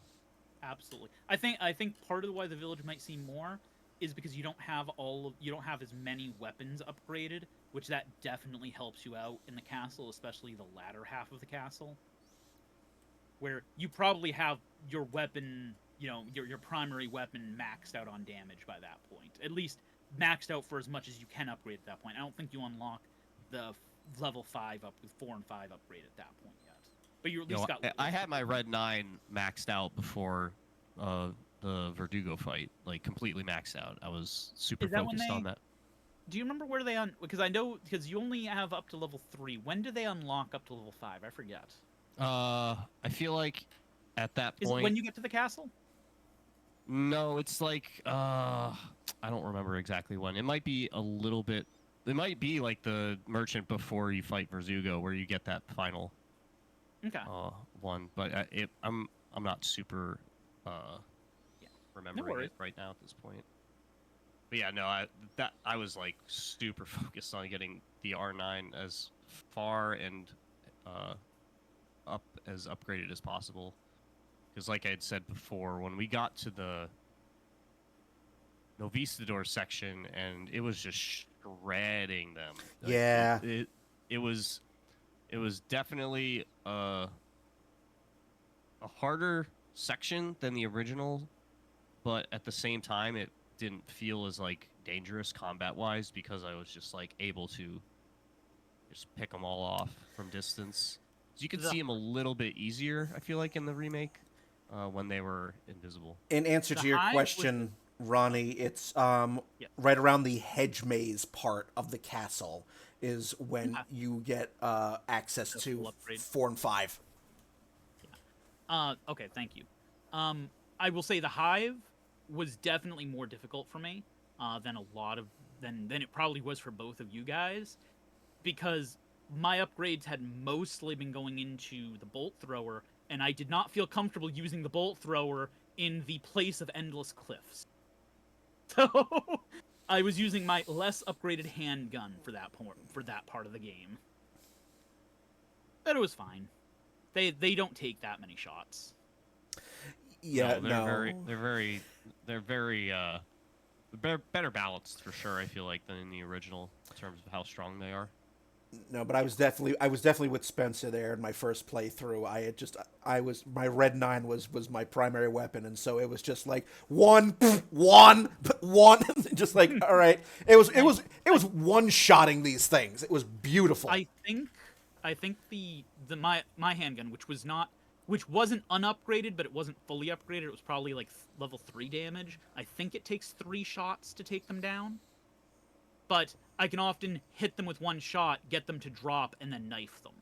Yep, that works too. I definitely noticed in the castle, definitely the removal of some of the more bizarre areas in the original. For example, no more random lava pits. Yes, absolutely. No more random lava pits. And and then like back in the village, and then also on the island, about a 4,000% increase in bear traps. like the amount of times I stepped foot in one of those things, just ugh. But no, no more random lava traps, and so I wish you could pick up the bear traps and set them up, because the couple places, because when you could lure one of the more powerful, like luring Salvador into one of the bear traps, perfection. Yeah, it's like I wish you could do with the bear traps what you could do in Metal Gear Solid with like Claymore mines. Just add them to your inventory. And That's what I'm saying. And it would be, and I mean, at least with the way they currently work, they would be too powerful. Like, there's a reason they didn't do it. Oh yeah. But that would have been a very interesting way of being able to deal with some of the bigger enemies, to at least stall them for a little bit. Also, his name is Leon Kennedy, not Rambo. So, True. so but no, like the random lava pits, those are gone. Then we get like the battle with the El Gigante that you have to use the cannon on because you're constantly running away from. The Verdugo battle, that was, the first time I did that battle, I cheated. I bought a rocket launcher because I'm like, you know what? I know this is gonna zap most of my ammo, so fuck that. I'm just gonna be like, nope, freeze him once. See. So this was my first time dealing with him, because I just rocket launched him in the original game. That was where my spare rocket launcher went. I feel like in the original, the rocket launcher that they give you for free is like intended for you to use against that, because like I've done it before, like just straight up, and it literally uses up every single magnum ammo you come across up until that point, and you need the butterfly to be as boosted as possible up until that point to do it. Otherwise, you just don't, like, you'd use up all the canisters, and then you're just getting killed. I did not kill him this time. I just ran away from him. Ran away a lot and ran around him a lot. And froze him a lot until the elevator was there, and then I left him. No, he can live here forever. No, I made it personal. I'm like, you know what? So no. You took him down? Yeah. The first time I rocket launched it. I'm like, you know what? I'll spend the cash. Fine. When I did my second playthrough, I'm like, no. We're gonna do this the way the game intends you to do it. And I have not used the rocket launcher yet, and I'm debating whether I'm ever going to. The original reason I wasn't using it is because we're doing the podcast, and I wanted to have an opinion on each of the boss fights. That's fine. But no, the Verdugo fight, that was a lot of fun. I was gonna say before I got sidetracked there. Yeah, I got a charm right before that fight, like not right before, but like the earlier on. The next time you get to, like, I know there's a shooting range somewhere around that point in the game, and I got a charm that was like 30% or 40% off the purchase of a rocket launcher. So instead of it being 160, it was 120. Yes. So I was like, all right, I'm gonna save all my money and buy a rocket launcher when I can. I got that on my second playthrough. So yeah, so I took him on just straight up and used up a lot of my resources pretty much to do it. But it was doable. It wasn't super nasty. But do you want to talk about the shooting range? Because you mentioned you were gonna put that off until later. Yeah, I mean, the range itself is actually fantastic in the sense that they give you more of a varied range of different weapons to like try out, instead of it being like no real benefit to taking, like in the original game there's two options and there's no point taking the other option. Like you're just going to use the handgun because it's so close range. There's not really much of a point in taking any of the other option. But having you forced, like, you need to get these weapons and you need to do it right to get these coins, it gives you so much replayability to just that mini game in general, and you could blow through that for hours if you really wanted to try and get all the perfects. I imagine so.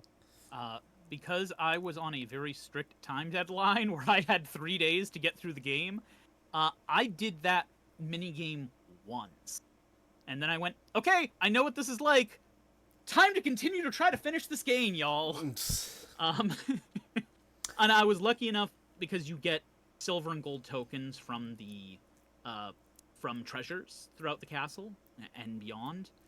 I got one of the legendary charms from my things. -1 gunpowder when you make ammo of any kind. I believe that was what it was. that one's pretty legit. Uh-huh. It was really good. Yeah. It was really good. Yeah, it absolutely is. I got 2 legendaries in this playthrough that I'm doing now.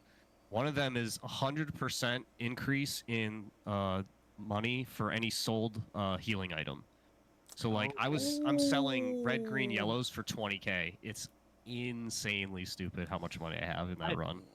I have read that when you do new game plus runs, selling the yellow herbs gets you bank. Yeah, well, even in the original game, like when you would combine red, green, yellow and sell, it's 10,000.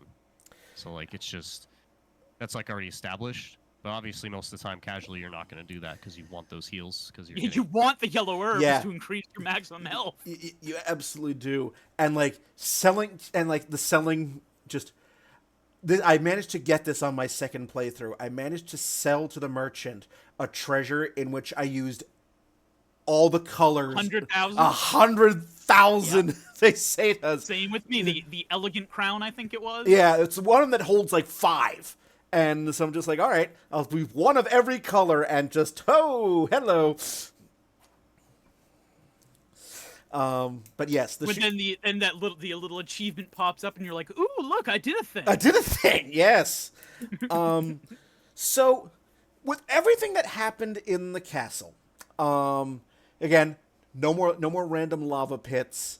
You no longer get the campy dialogue of where is the satisfying sound of one's impalement. When you got to the area of the castle where you have to, it's just you have to run up the spiral staircase. So I noticed when you walk in, you see the big tall statue of Salazar in the middle of the room, and I went, wait a minute. Hey. I went, hold on. And I see how wide this spiral staircase is. And I go, my first thought, no, that's not going to happen. That statue's not just going to suddenly burst out of the center of the room and just chase me up.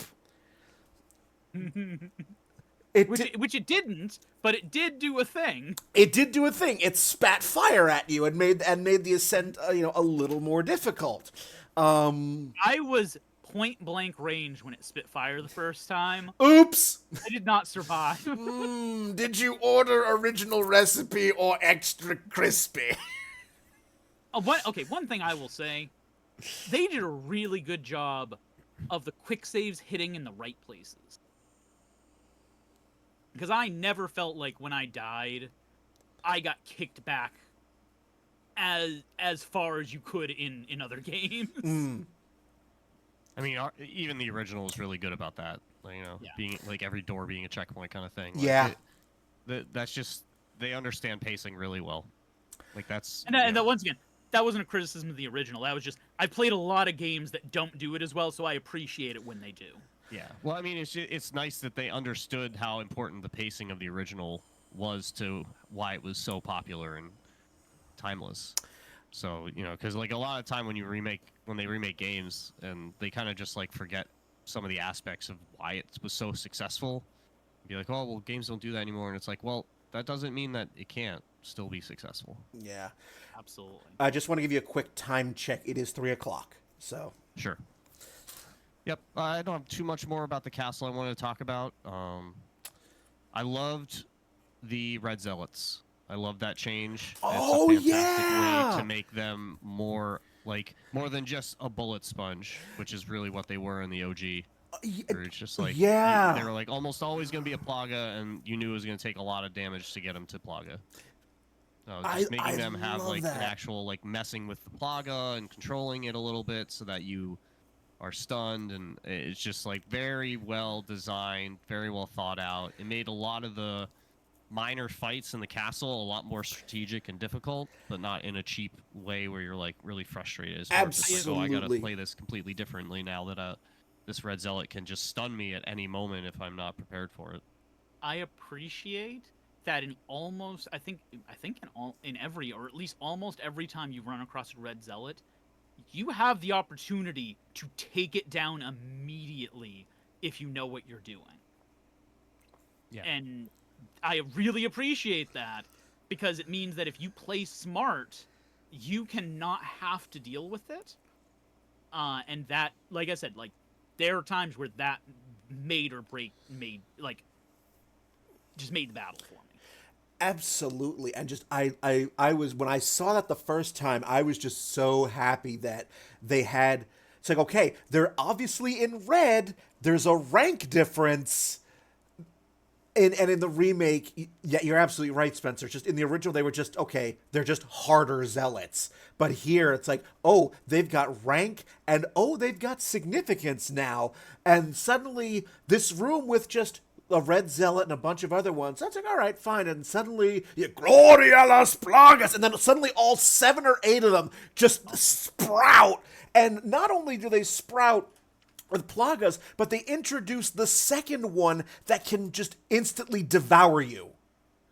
Yeah. The red zealots are where my rifle ammunition, they soaked my rifles as soon as they show up in any area. Oh yeah. And it's just like them are the explosive bolts. And when you encounter the one red zealot in the maze, in the hedge maze, it runs. They run. Yes, he does. He run away from you, like, oh, we're doing this now. Okay. That's not the only place they'll run. When you're going up the Salazar statue. Yes. They will start to run up or down the stairs to get away from your shots. Yep. To get them to a place where they can plug us. They could just, oh, I love that. I love that they gave the Red Zealots a lot more weight in this game. It was just like, oh, good. That was a lovely, horrifying change. And honestly, do you want to know what it reminds me of the first time you run across it? The first time you see a Crimson Head zombie in Resident Evil, the original. I did not even make that connection, but no, you are absolutely right. Like, that moment where you're like, oh, this is different now. Aha. Oh, no. It's like, no, wait a minute. I killed you. Yeah. No, oh, no, you didn't. Like different mechanically, but a very similar feel. And that's a good thing, because that was one of the best things in the Resident Evil 1 remake. Yeah, it was. So, and we're moving through the castle here, and all the while you're getting these notes, you're finding out a lot more of the story. You're also getting these little cutscenes between Luis, we haven't even touched on yet, and Ada. And like, you got the situation from the story in the original that these two had a working arrangement, and that Luis gives Ada the Master Plaga in exchange for his freedom. That's his ticket out of the village. Hello, Bun Bun. And Just putting on my shoes. And so we get a lot more character exposition with those two, and we get a lot more of Luis's motivations while this is all going on.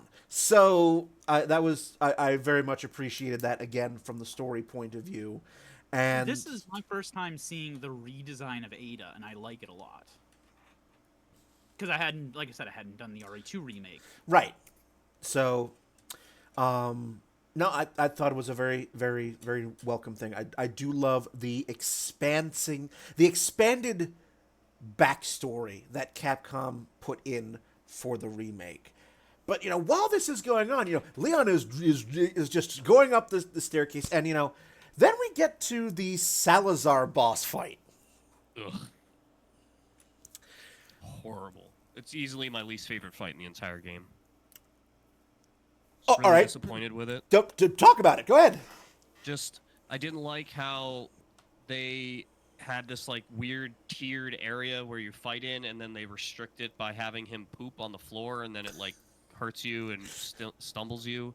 It just like it made it just so tedious, because it was just kind of like a different kind of annoyance in the same sense that Mendez was, where it was like you were looking for the pattern, looking for the opening, rather than just like having a traditional like style boss fight. It's just like it was just so much running around and avoidance and waiting for an opening, and it's just like I was so over that fight.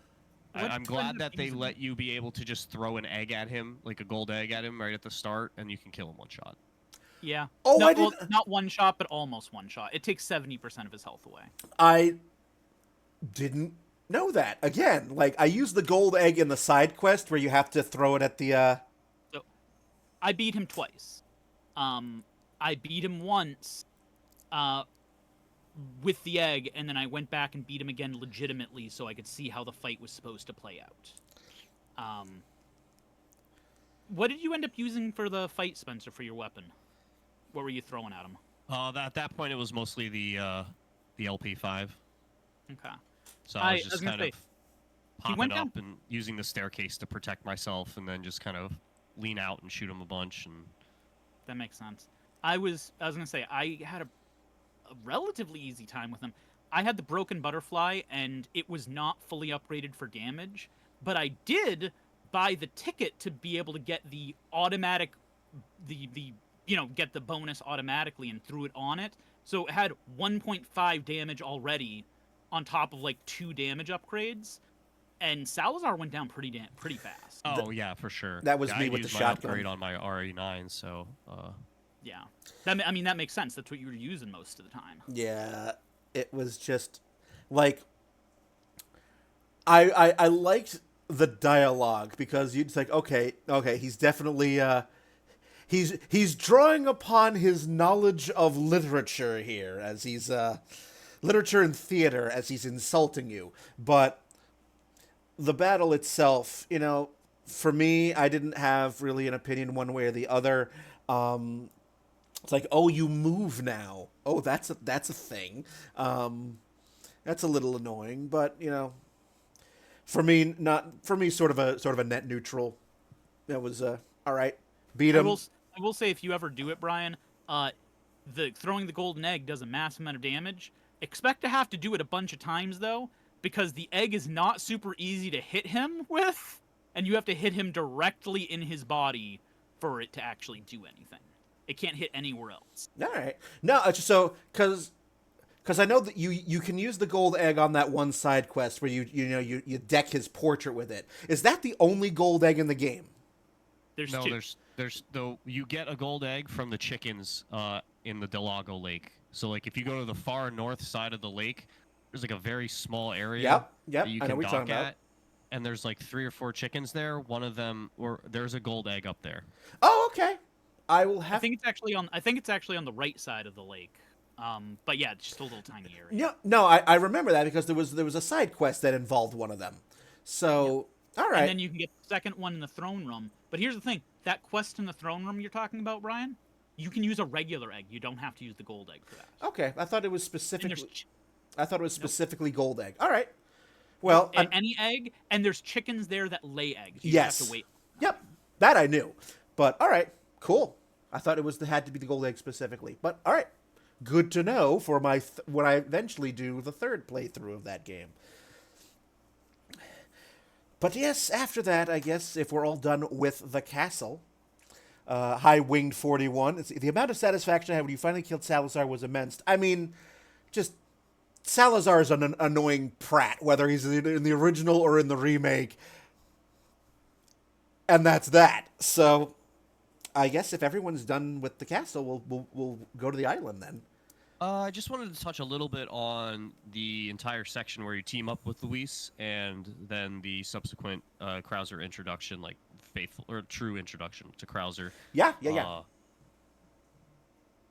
I felt like they gave you more opportunities to actually interact with Luis, which was nice because it seemed like he would just like kind of pop in and pop out, and you kind of get some information, but not really, and it was nice to have him for a long section like that, and then be able to do the whole new minecart section, which it's not really any worse or better. It's still on the rails. Having unlimited ammo made it nice, so you could just like not care about your resources and just spam shots. But I felt like it was easier. Yeah, it was definitely easier for sure.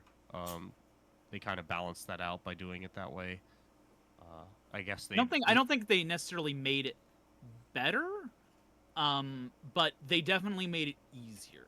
Yeah, I think from a story perspective it was better, but from a gameplay perspective it was just whatever. Yeah, I specifically meant from the gameplay perspective. I agree on the story perspective. Hey, it's Sancho.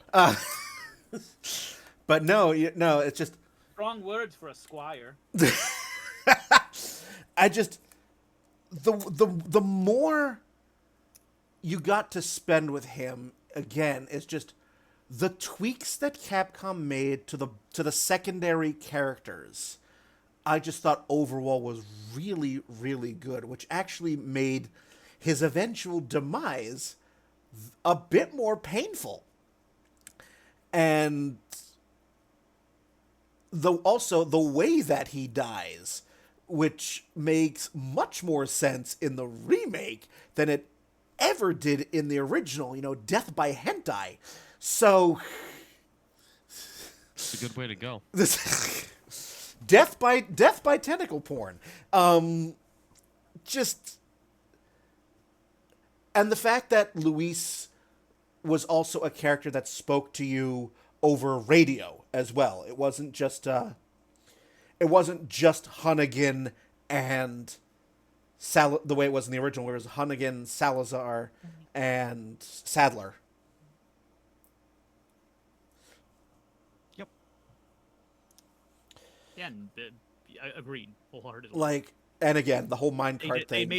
They made him a more fully realized character. They did. And anytime there's a game that has a minecart level, I thank you, Donkey Kong Country, for, I always think of you. Thank you. Minecart Carnage, but make it Resident Evil. I mean, they made it more tolerable. Okay, I'm done now. We got 45 minutes left, and we got the island to go. Though I will be keeping my mouth shut for most of it, probably, because I've only gotten so far in the island. I feel like the island is kind of where the original game stands out a little bit more, and the remake kind of starts to fall behind.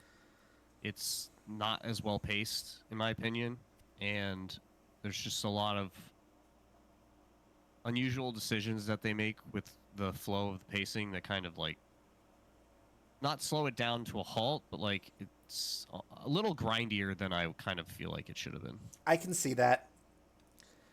I messed up the stealth section right at the beginning, aggroed everyone to me, and just tanked them.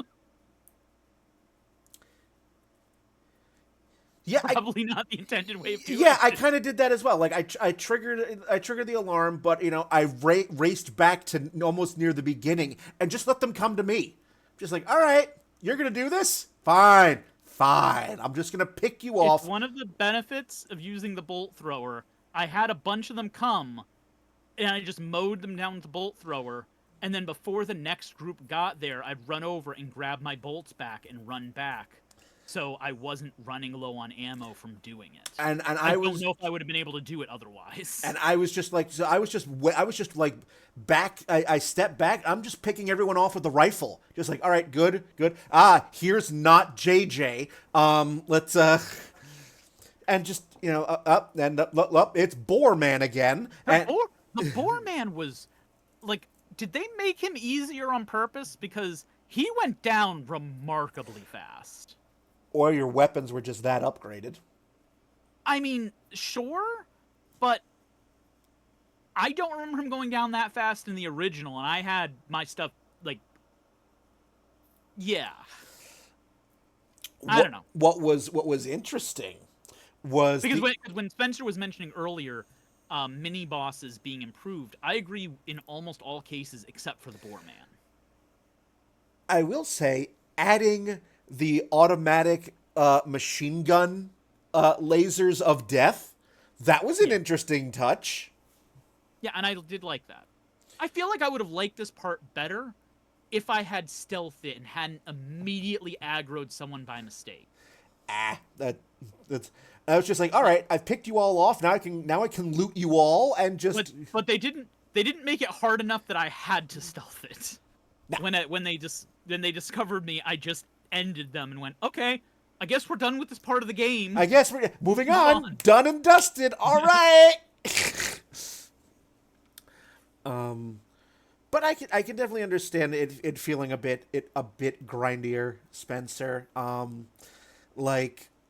Because at this point it was just, all right. We've reached the secret base, and like after the high and the enjoyment of that castle, just the island was like, all right. It started to feel like, all right, wait, we're now just throwing waves of enemies at you at this point. Yeah.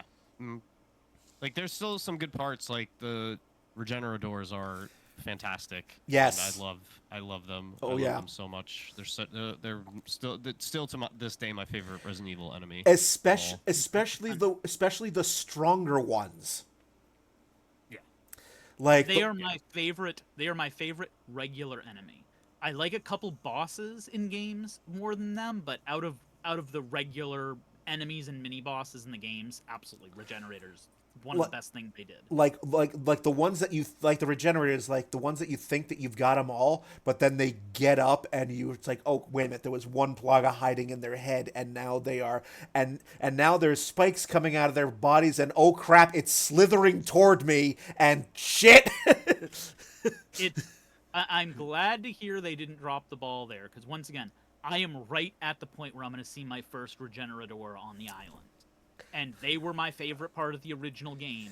I'm glad to hear they're still kicking around doing their best. They're still kicking around doing their best, and the first time you encounter them, you are not equipped to deal with them. So it's you weren't equipped in the original one. No, you weren't, but it's a much longer section, and it's like way scarier. Yeah. Like they start messing with the power's all off in the lab section, so you have to do a bunch of like mini games to get the electricity back on, and it's just they're breathing all the time, and you just hear them, but you don't know where they are. It's the presentation for it is like phenomenal, like so good. Yeah, I have that to look forward to. You do. Like in the original, the time between the first Regenerator and the time you get the scope is the thermal scope is pretty quick in the original. Like 15 minutes. Yeah, not in the remake. You've got to wait. It's like, oh crap. because not only do you, when you get to the Regenerators I'm thinking about now. It's not even 15 minutes. It's like 5 minutes. It's a very quick, but no. You run across it, and you go around, and you get the key card, and then you go and get the scope. Yeah. The key card you get in the original game is for the freezer room, and then the freezer room, all you have to do is turn the freezer off, and there it is. And there it is. No, you've got a longer lead up time, and because the first couple of Regenerators you encounter, you're also in the middle of having to solve a puzzle. So they're giving chase, you hear their ragged breathing, the music is different, but you still you're in the middle of doing a puzzle solve with with rerouting power and opening certain doors at certain times, and you cannot get away from them. And it just the anxiety ramps up a bit here, and it's just then you finally get to that thermal scope, Can you and it's like, still? I say, can you still blow their legs off to give yourself a couple seconds while they're regenerating them? yes, you can do that, and that is a strategy you can absolutely use. It's like, okay, I don't I have feel like I'm going to use the grenades that I haven't used because they're useless.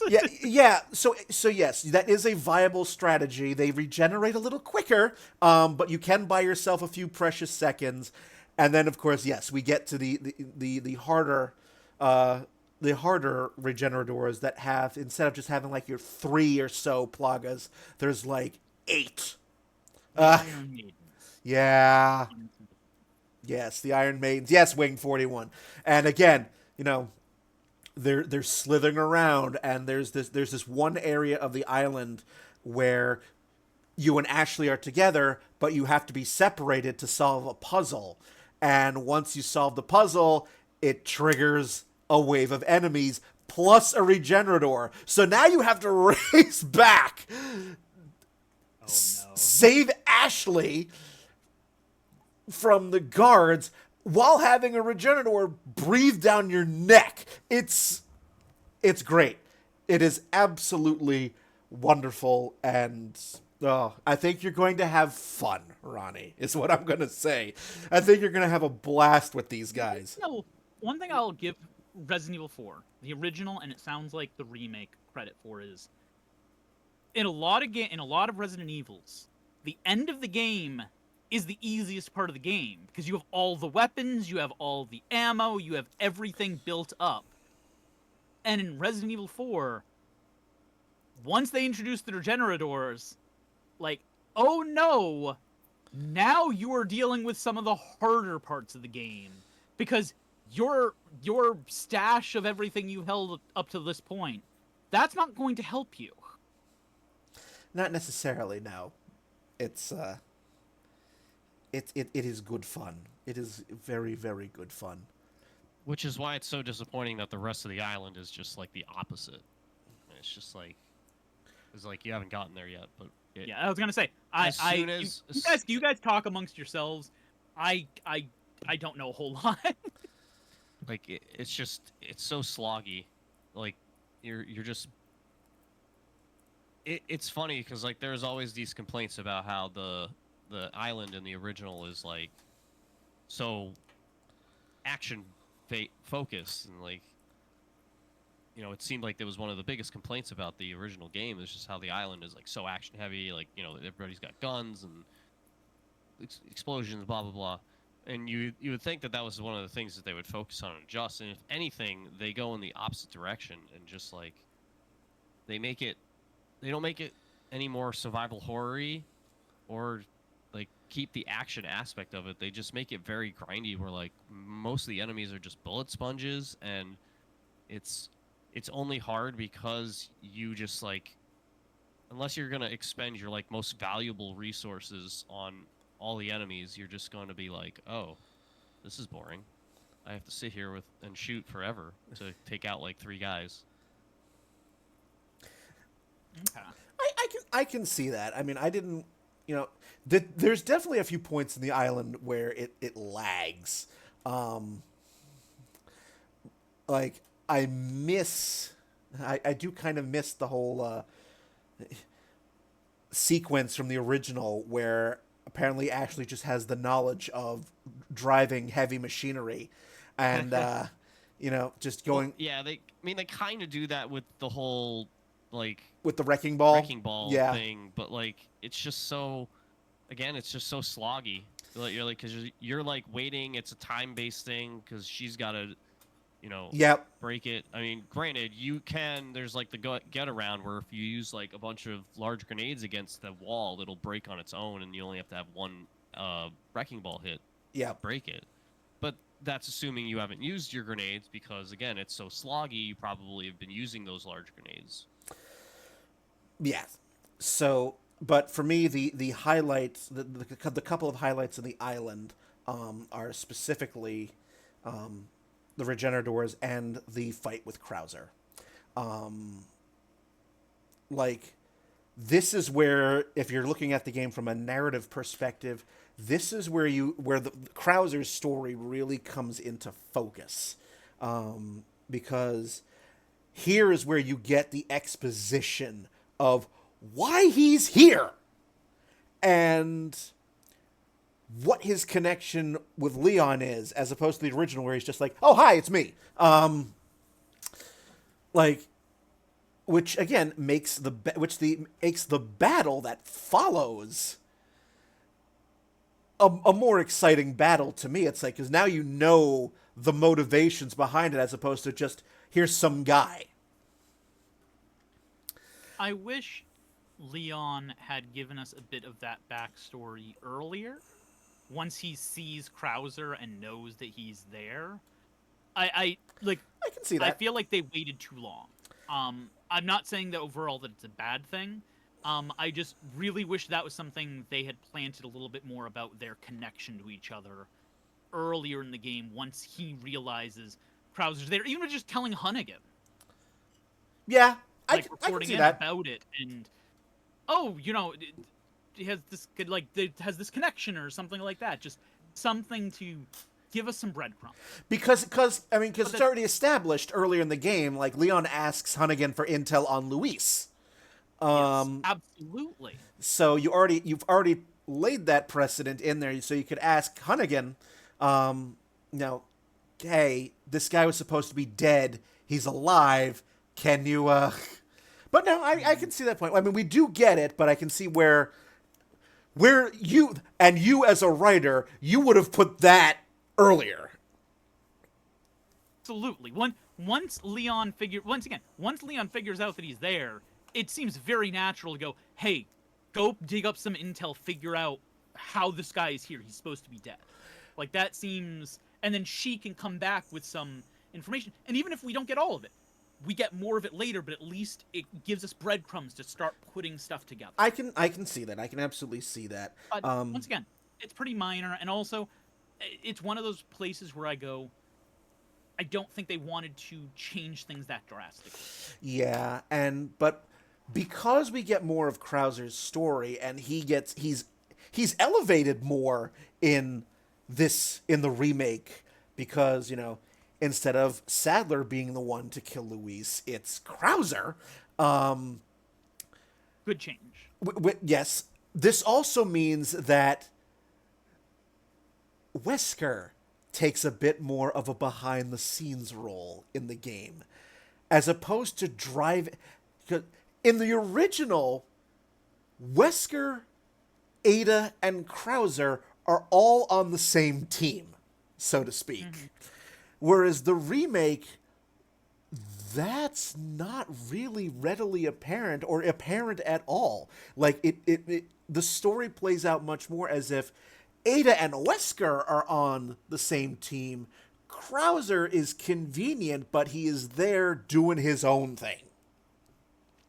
Like, his allegiance is far more indicated toward Sadler and the Los Illuminados than it ever is with Wesker and Ada in the remake. They, at least where I'm at, from all the times that we've seen Krauser, we've seen them talk and all the rest of it, they have not made that connection the way they did in the original. Yeah, so it's like, and I like the fact that, because as I was playing this for the first time, I'm like, okay, when is Wesker gonna show up? Like, because he is sprinkled throughout the game in the original, and it's not until really late game. I mean, you get a little... You hear his voice once. You hear his voice once. He has a conversation with Ada. And Deja was asking when we got to that point, who is that? Is that Wesker? Because she doesn't remember the original game that well. And I'm like, maybe. Yeah, and so this makes Wesker much more of a behind-the-scenes sort of puppet master role, where that has been his whole shtick for the entire Resident Evil series. Yeah, it's what he's good at. That's what when he comes when he comes out and gets thrown into lava and becomes like Yeah. it's not as good. It's not as good. It's not, when we get to Resident Evil 5, but he's much more of a master manipulator behind the scenes, and so I thought that was a great sort of story change there, for that. And I'll be completely honest. Once again, you guys beat it. I have not. I wasn't even sure if we were going to see him, or if we were just going to get that hearing his voice and knowing he's manipulating the stuff. I wasn't sure if he was ever going to be an on-screen presence. Well, and he is a little bit, just a little. So Spencer, what do you think of the Krauser fight? It was great presentation. I didn't like how they broke it up into 3 sections, especially considering, like, I got burnt by that first break, because, like, you have the fight, the original fight, and then he, like, busts his arm out and smashes the ground, you fall down. I was at 3 health with no heals when that checkpoint hit. And I'm like, you're giving me no opportunity to, like, loot that area up top? Because I didn't. I was trying to do the fight. I wasn't expecting to have to, like, leave that area. So I had nothing, and I had to, like, because if you remember, well, you start out, and he's like, witness the power! And then you go around the corner, and he's, like, right there. And, like, you have to perfect parry or you die. And I was sitting there for, like, 20 minutes, like, trying to perfect parry him because it's, like, the only thing you could do when because you can't shoot him and stun him away or anything like that. Right. And it was just, like, it was very frustrating, and it, like, was, like, a perfect example of exactly why you shouldn't do that in a game. Yeah. But, like, the third phase was fine. I didn't really care for how small that area was. Yeah, I fell off. Yep. Yeah, it's a very tight area for that fight, which doesn't really make much sense, based on the other boss fights they had. But again, it's just the same pattern where, like, it seems like they botched all the major boss fights in the game to me. Like, I think Verdugo is probably the only major boss I didn't have a real problem with.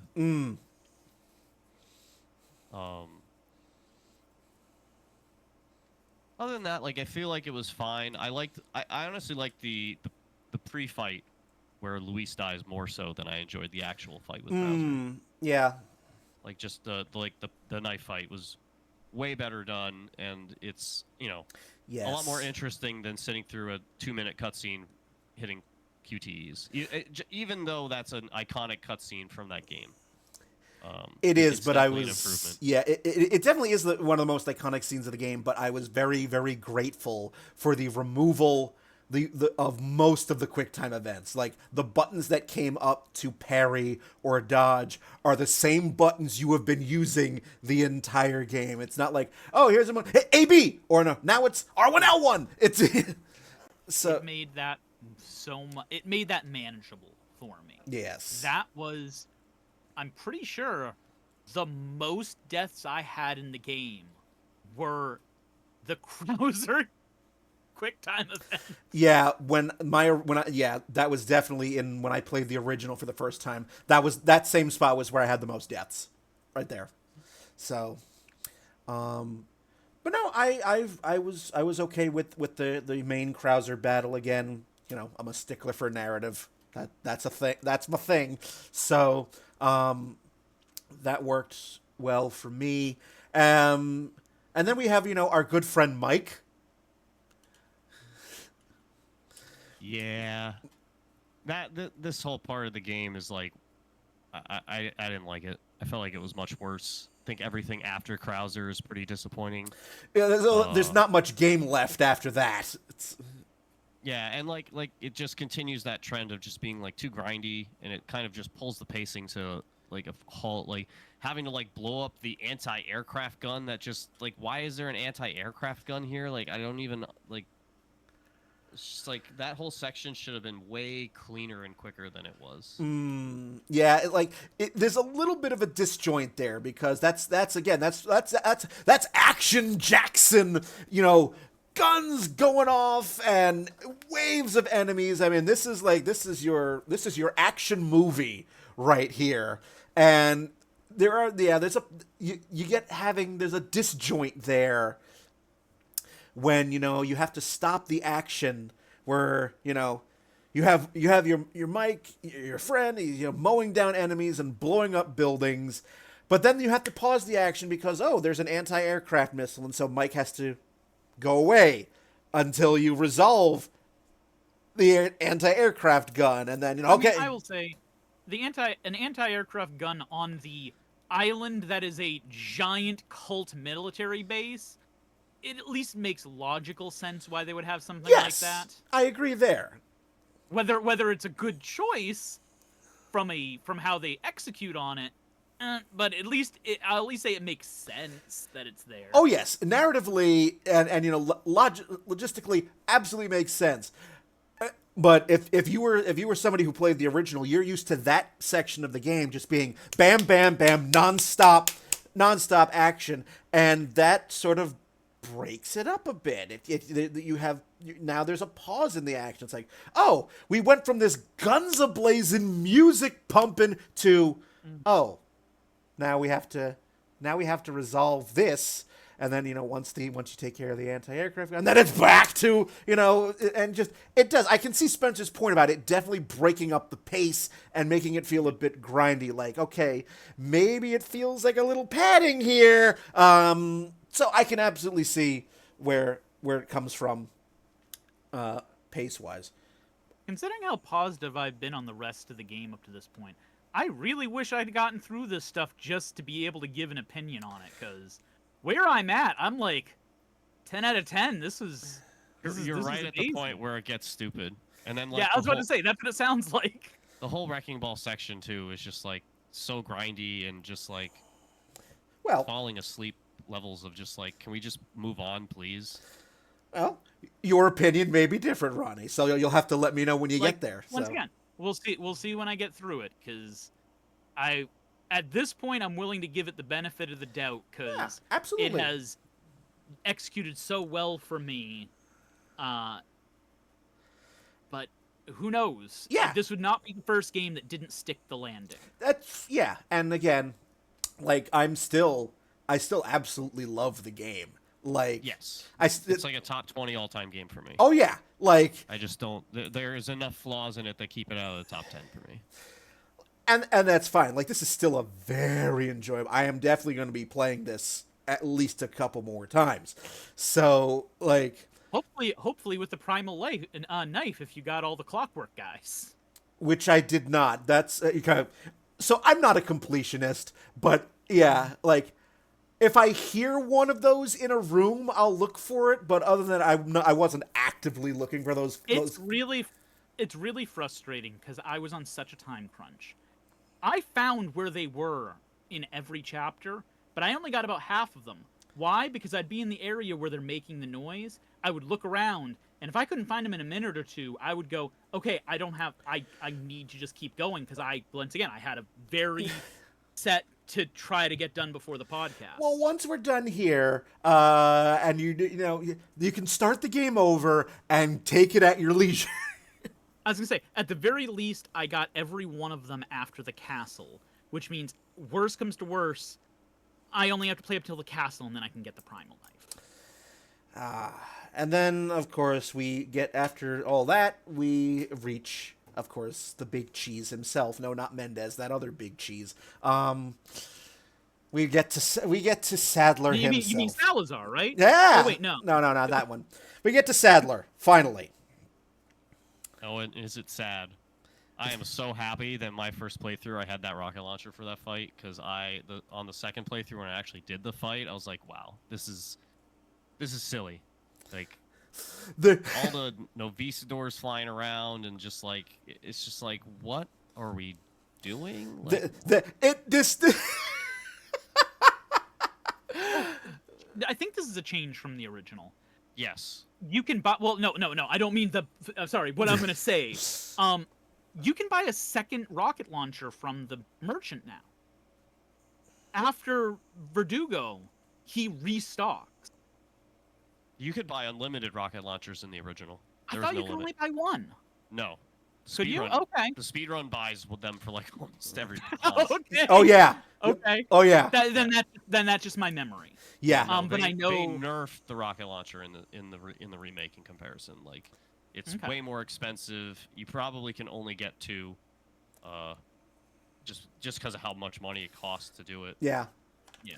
But no, first time I did the same thing you did, Spencer. First playthrough, rocket launcher, just done, dusted. Second time, I did it legitimately, and it's. I won't call it a bad boss fight because I mean I did enjoy it, but it definitely crosses a bit into silly. Because And then the last phase where it's just like him in a womb or something, and then you like just give me the rocket launcher. We get this over with. Please. yeah, Is it better to rocket launch him to end his first phase or to end his second phase? The second phase. the second phase you're given Which is it. more annoying. The second You're phase, yeah, it's like in the original fight where They Ada throws you the one to you rocket. then? Yeah. Okay, Yeah. so you just But, use you just use the one you get to end the first phase, and then Yes. you get the one for the Yes. second. yeah. Yes. Okay. Unless you are interested in listening to all of Sadler's, proselytizing and all of that.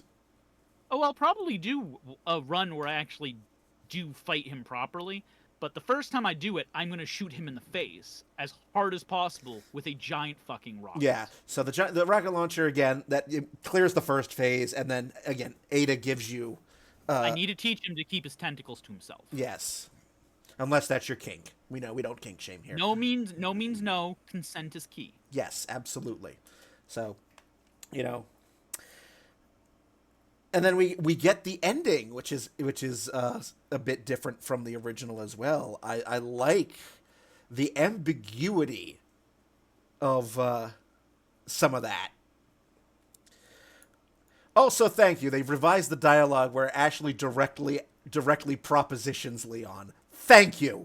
Like they changed the line from "Hey, you want to put into overtime" to I mean, Ashley is still clearly flirting with him, but recommending like, "Hey, I could put you on my security detail," as opposed to "Hey, do you want to just let's bang on this jet ski?" Call it a day.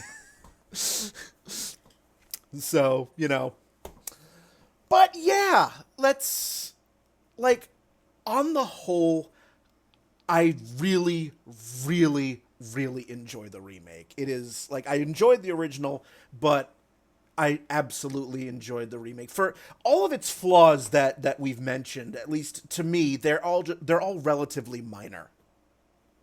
The standard that I've always used to judge remakes by was Resident Evil 1's remake. To me, that was the pitch perfect remake.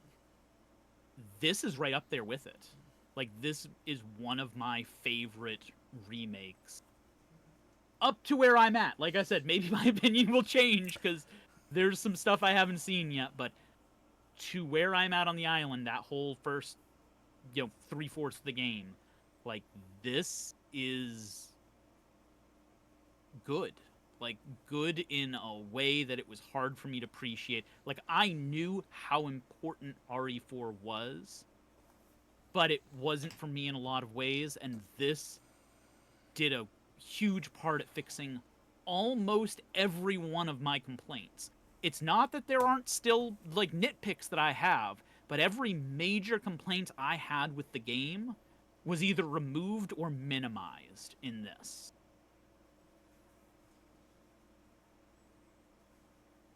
How about you, Spencer? I don't think that the end of the game makes it awful overall. It's just very disappointing to have such a strong start and have it kind of peter out towards the end, where it kind of seems like they lost their way on the things that they were doing right. Mm-hmm. Here's a question for you, Spencer, just at a comparison. Yeah. What do you think the weakest part of the original game was? And I know how much you love the original game, just in general. I'll be right back. Do you think it was the island, or do you think it was one of the other parts? No, I think the middle of the castle kind of drags on. I can see that. It's so much longer than the rest of the game, and it doesn't really like. There's just a lot of stuff where you're just kind of like, okay, can we just like the Ashley section in the original game is not super interesting. You know, you're just kind of like doing a couple puzzles and then I was gonna getting say, out of there. looking at my notes from when we did the previous podcast, just one line, "The castle's too fucking long," was just one of my notes. Yeah, I didn't have a real issue with the island in the original. I felt like it was a good solid like build up to that point in terms of the strength of the enemies, and it made sense for them to have a little bit more It's stuff funny. to use on their end, as it's obviously their main base. Because outside of the regenerators, and Krauser, I don't clearly remember the island from the original game that well. I mean, I've only played RE4 once, and as you saw from last time, I made extensive notes when I played it. But like, from what stuck with me from back then, it was how good the regenerators were and how just amazing they were as enemies, and the Krauser fight. Yeah, I just think the pacing is better on the island in the original. Like them removing U3 from the main game in the remake kind of makes it. There's just like a lot of dead air, I guess would be the best way to put it, in the middle and later parts of the island, where it's like, besides the Krauser fight, it's just kind of like, can we move this along? But we can't, because there's these things that are just slowing the pacing down. That's what you guys hadn't mentioned, and they removed U3 and moved it into Ada's campaign, I'm assuming? Yes, yeah. So you fight U3 in the Separate Ways campaign, and it's fine. It's a good fight in the Separate Ways campaign, but it just doesn't... It felt like they did that to make the Separate Ways campaign more of a DLC than it felt like they needed to remove it from the island to make the island better. I kind of see that. Like, I don't know if it makes the main campaign any better, but I definitely think that definitely is a good thing for Ada's campaign. Like, I feel like that is a net benefit for her. I don't know whether it's a benefit for the main story, though. We're talking about how U3 got moved into the DLC. Ah, yes, indeed. Also, just a quick time check. We have 10 minutes. Yes. Yep. Yes. But yes, no, there were definitely a few things. So, yeah, like with U3 moving into Separate Ways, you needed to give Ada something. Mm-hmm. Yeah, absolutely. I think it's a good move for her. Mm-hmm. But maybe that would have helped with the pacing in the island.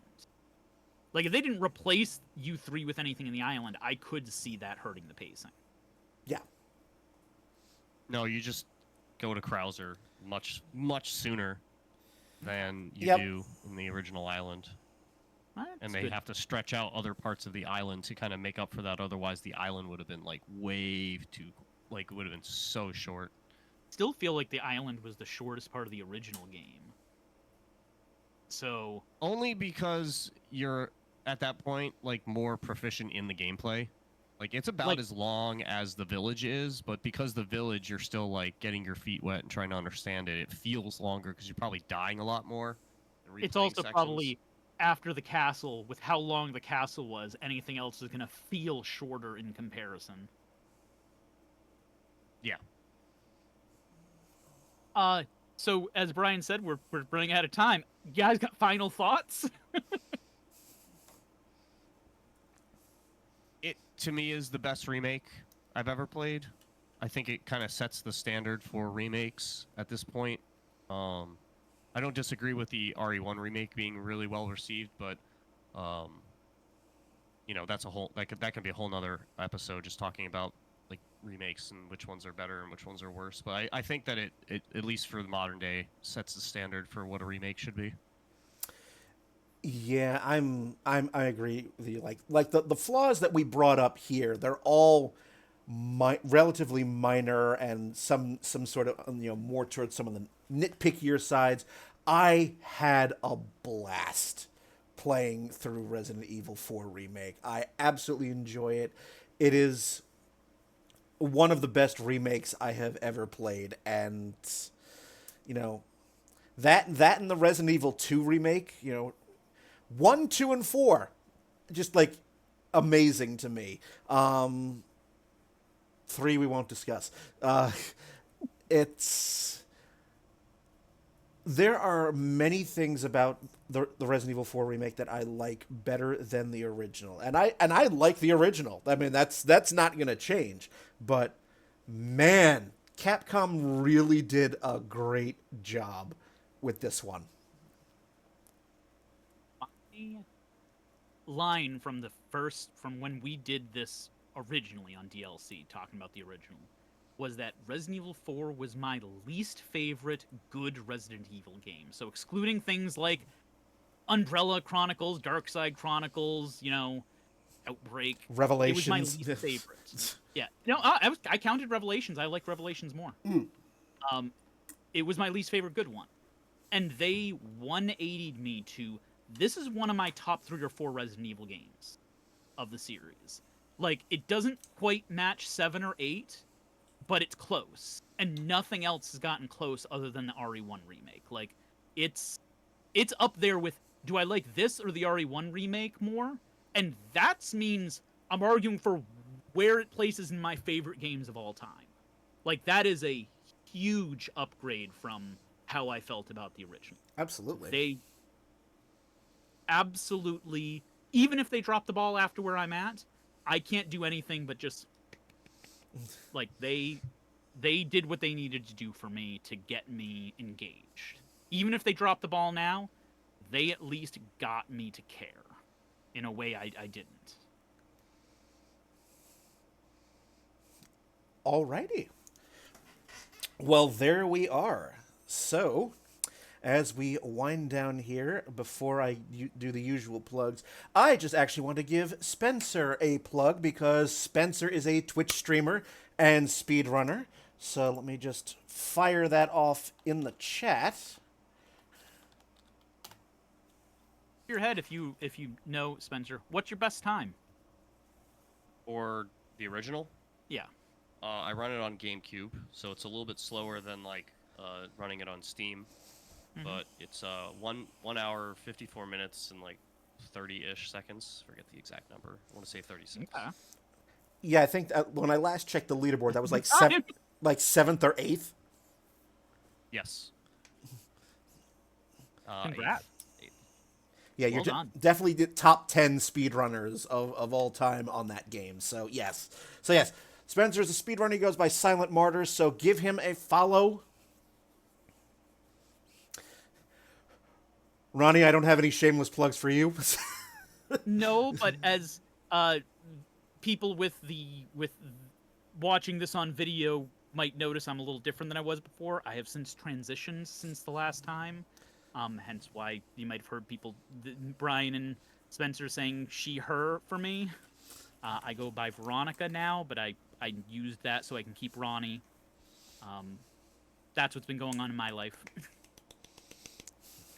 And congratulations. For the nobody out there who actually cares, but I figured they'll have an explanation if they were curious. Hey, it's important. It's important stuff. And thank you. Thank you for sharing that.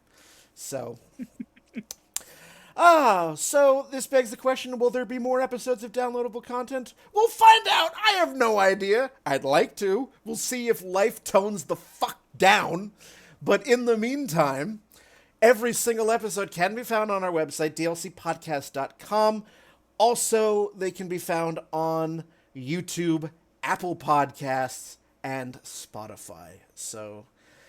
that is going to be it for us. All that remains for me to do is to thank Spencer and Ronnie for being on this episode number 188. Yeah, thanks for having me. Thanks Always a pleasure. Thanks for the suggestion. And until I'll be here when the next one comes. And until I see you all again, good night. And joy be with you all, everyone. Be well. I'll see you next time.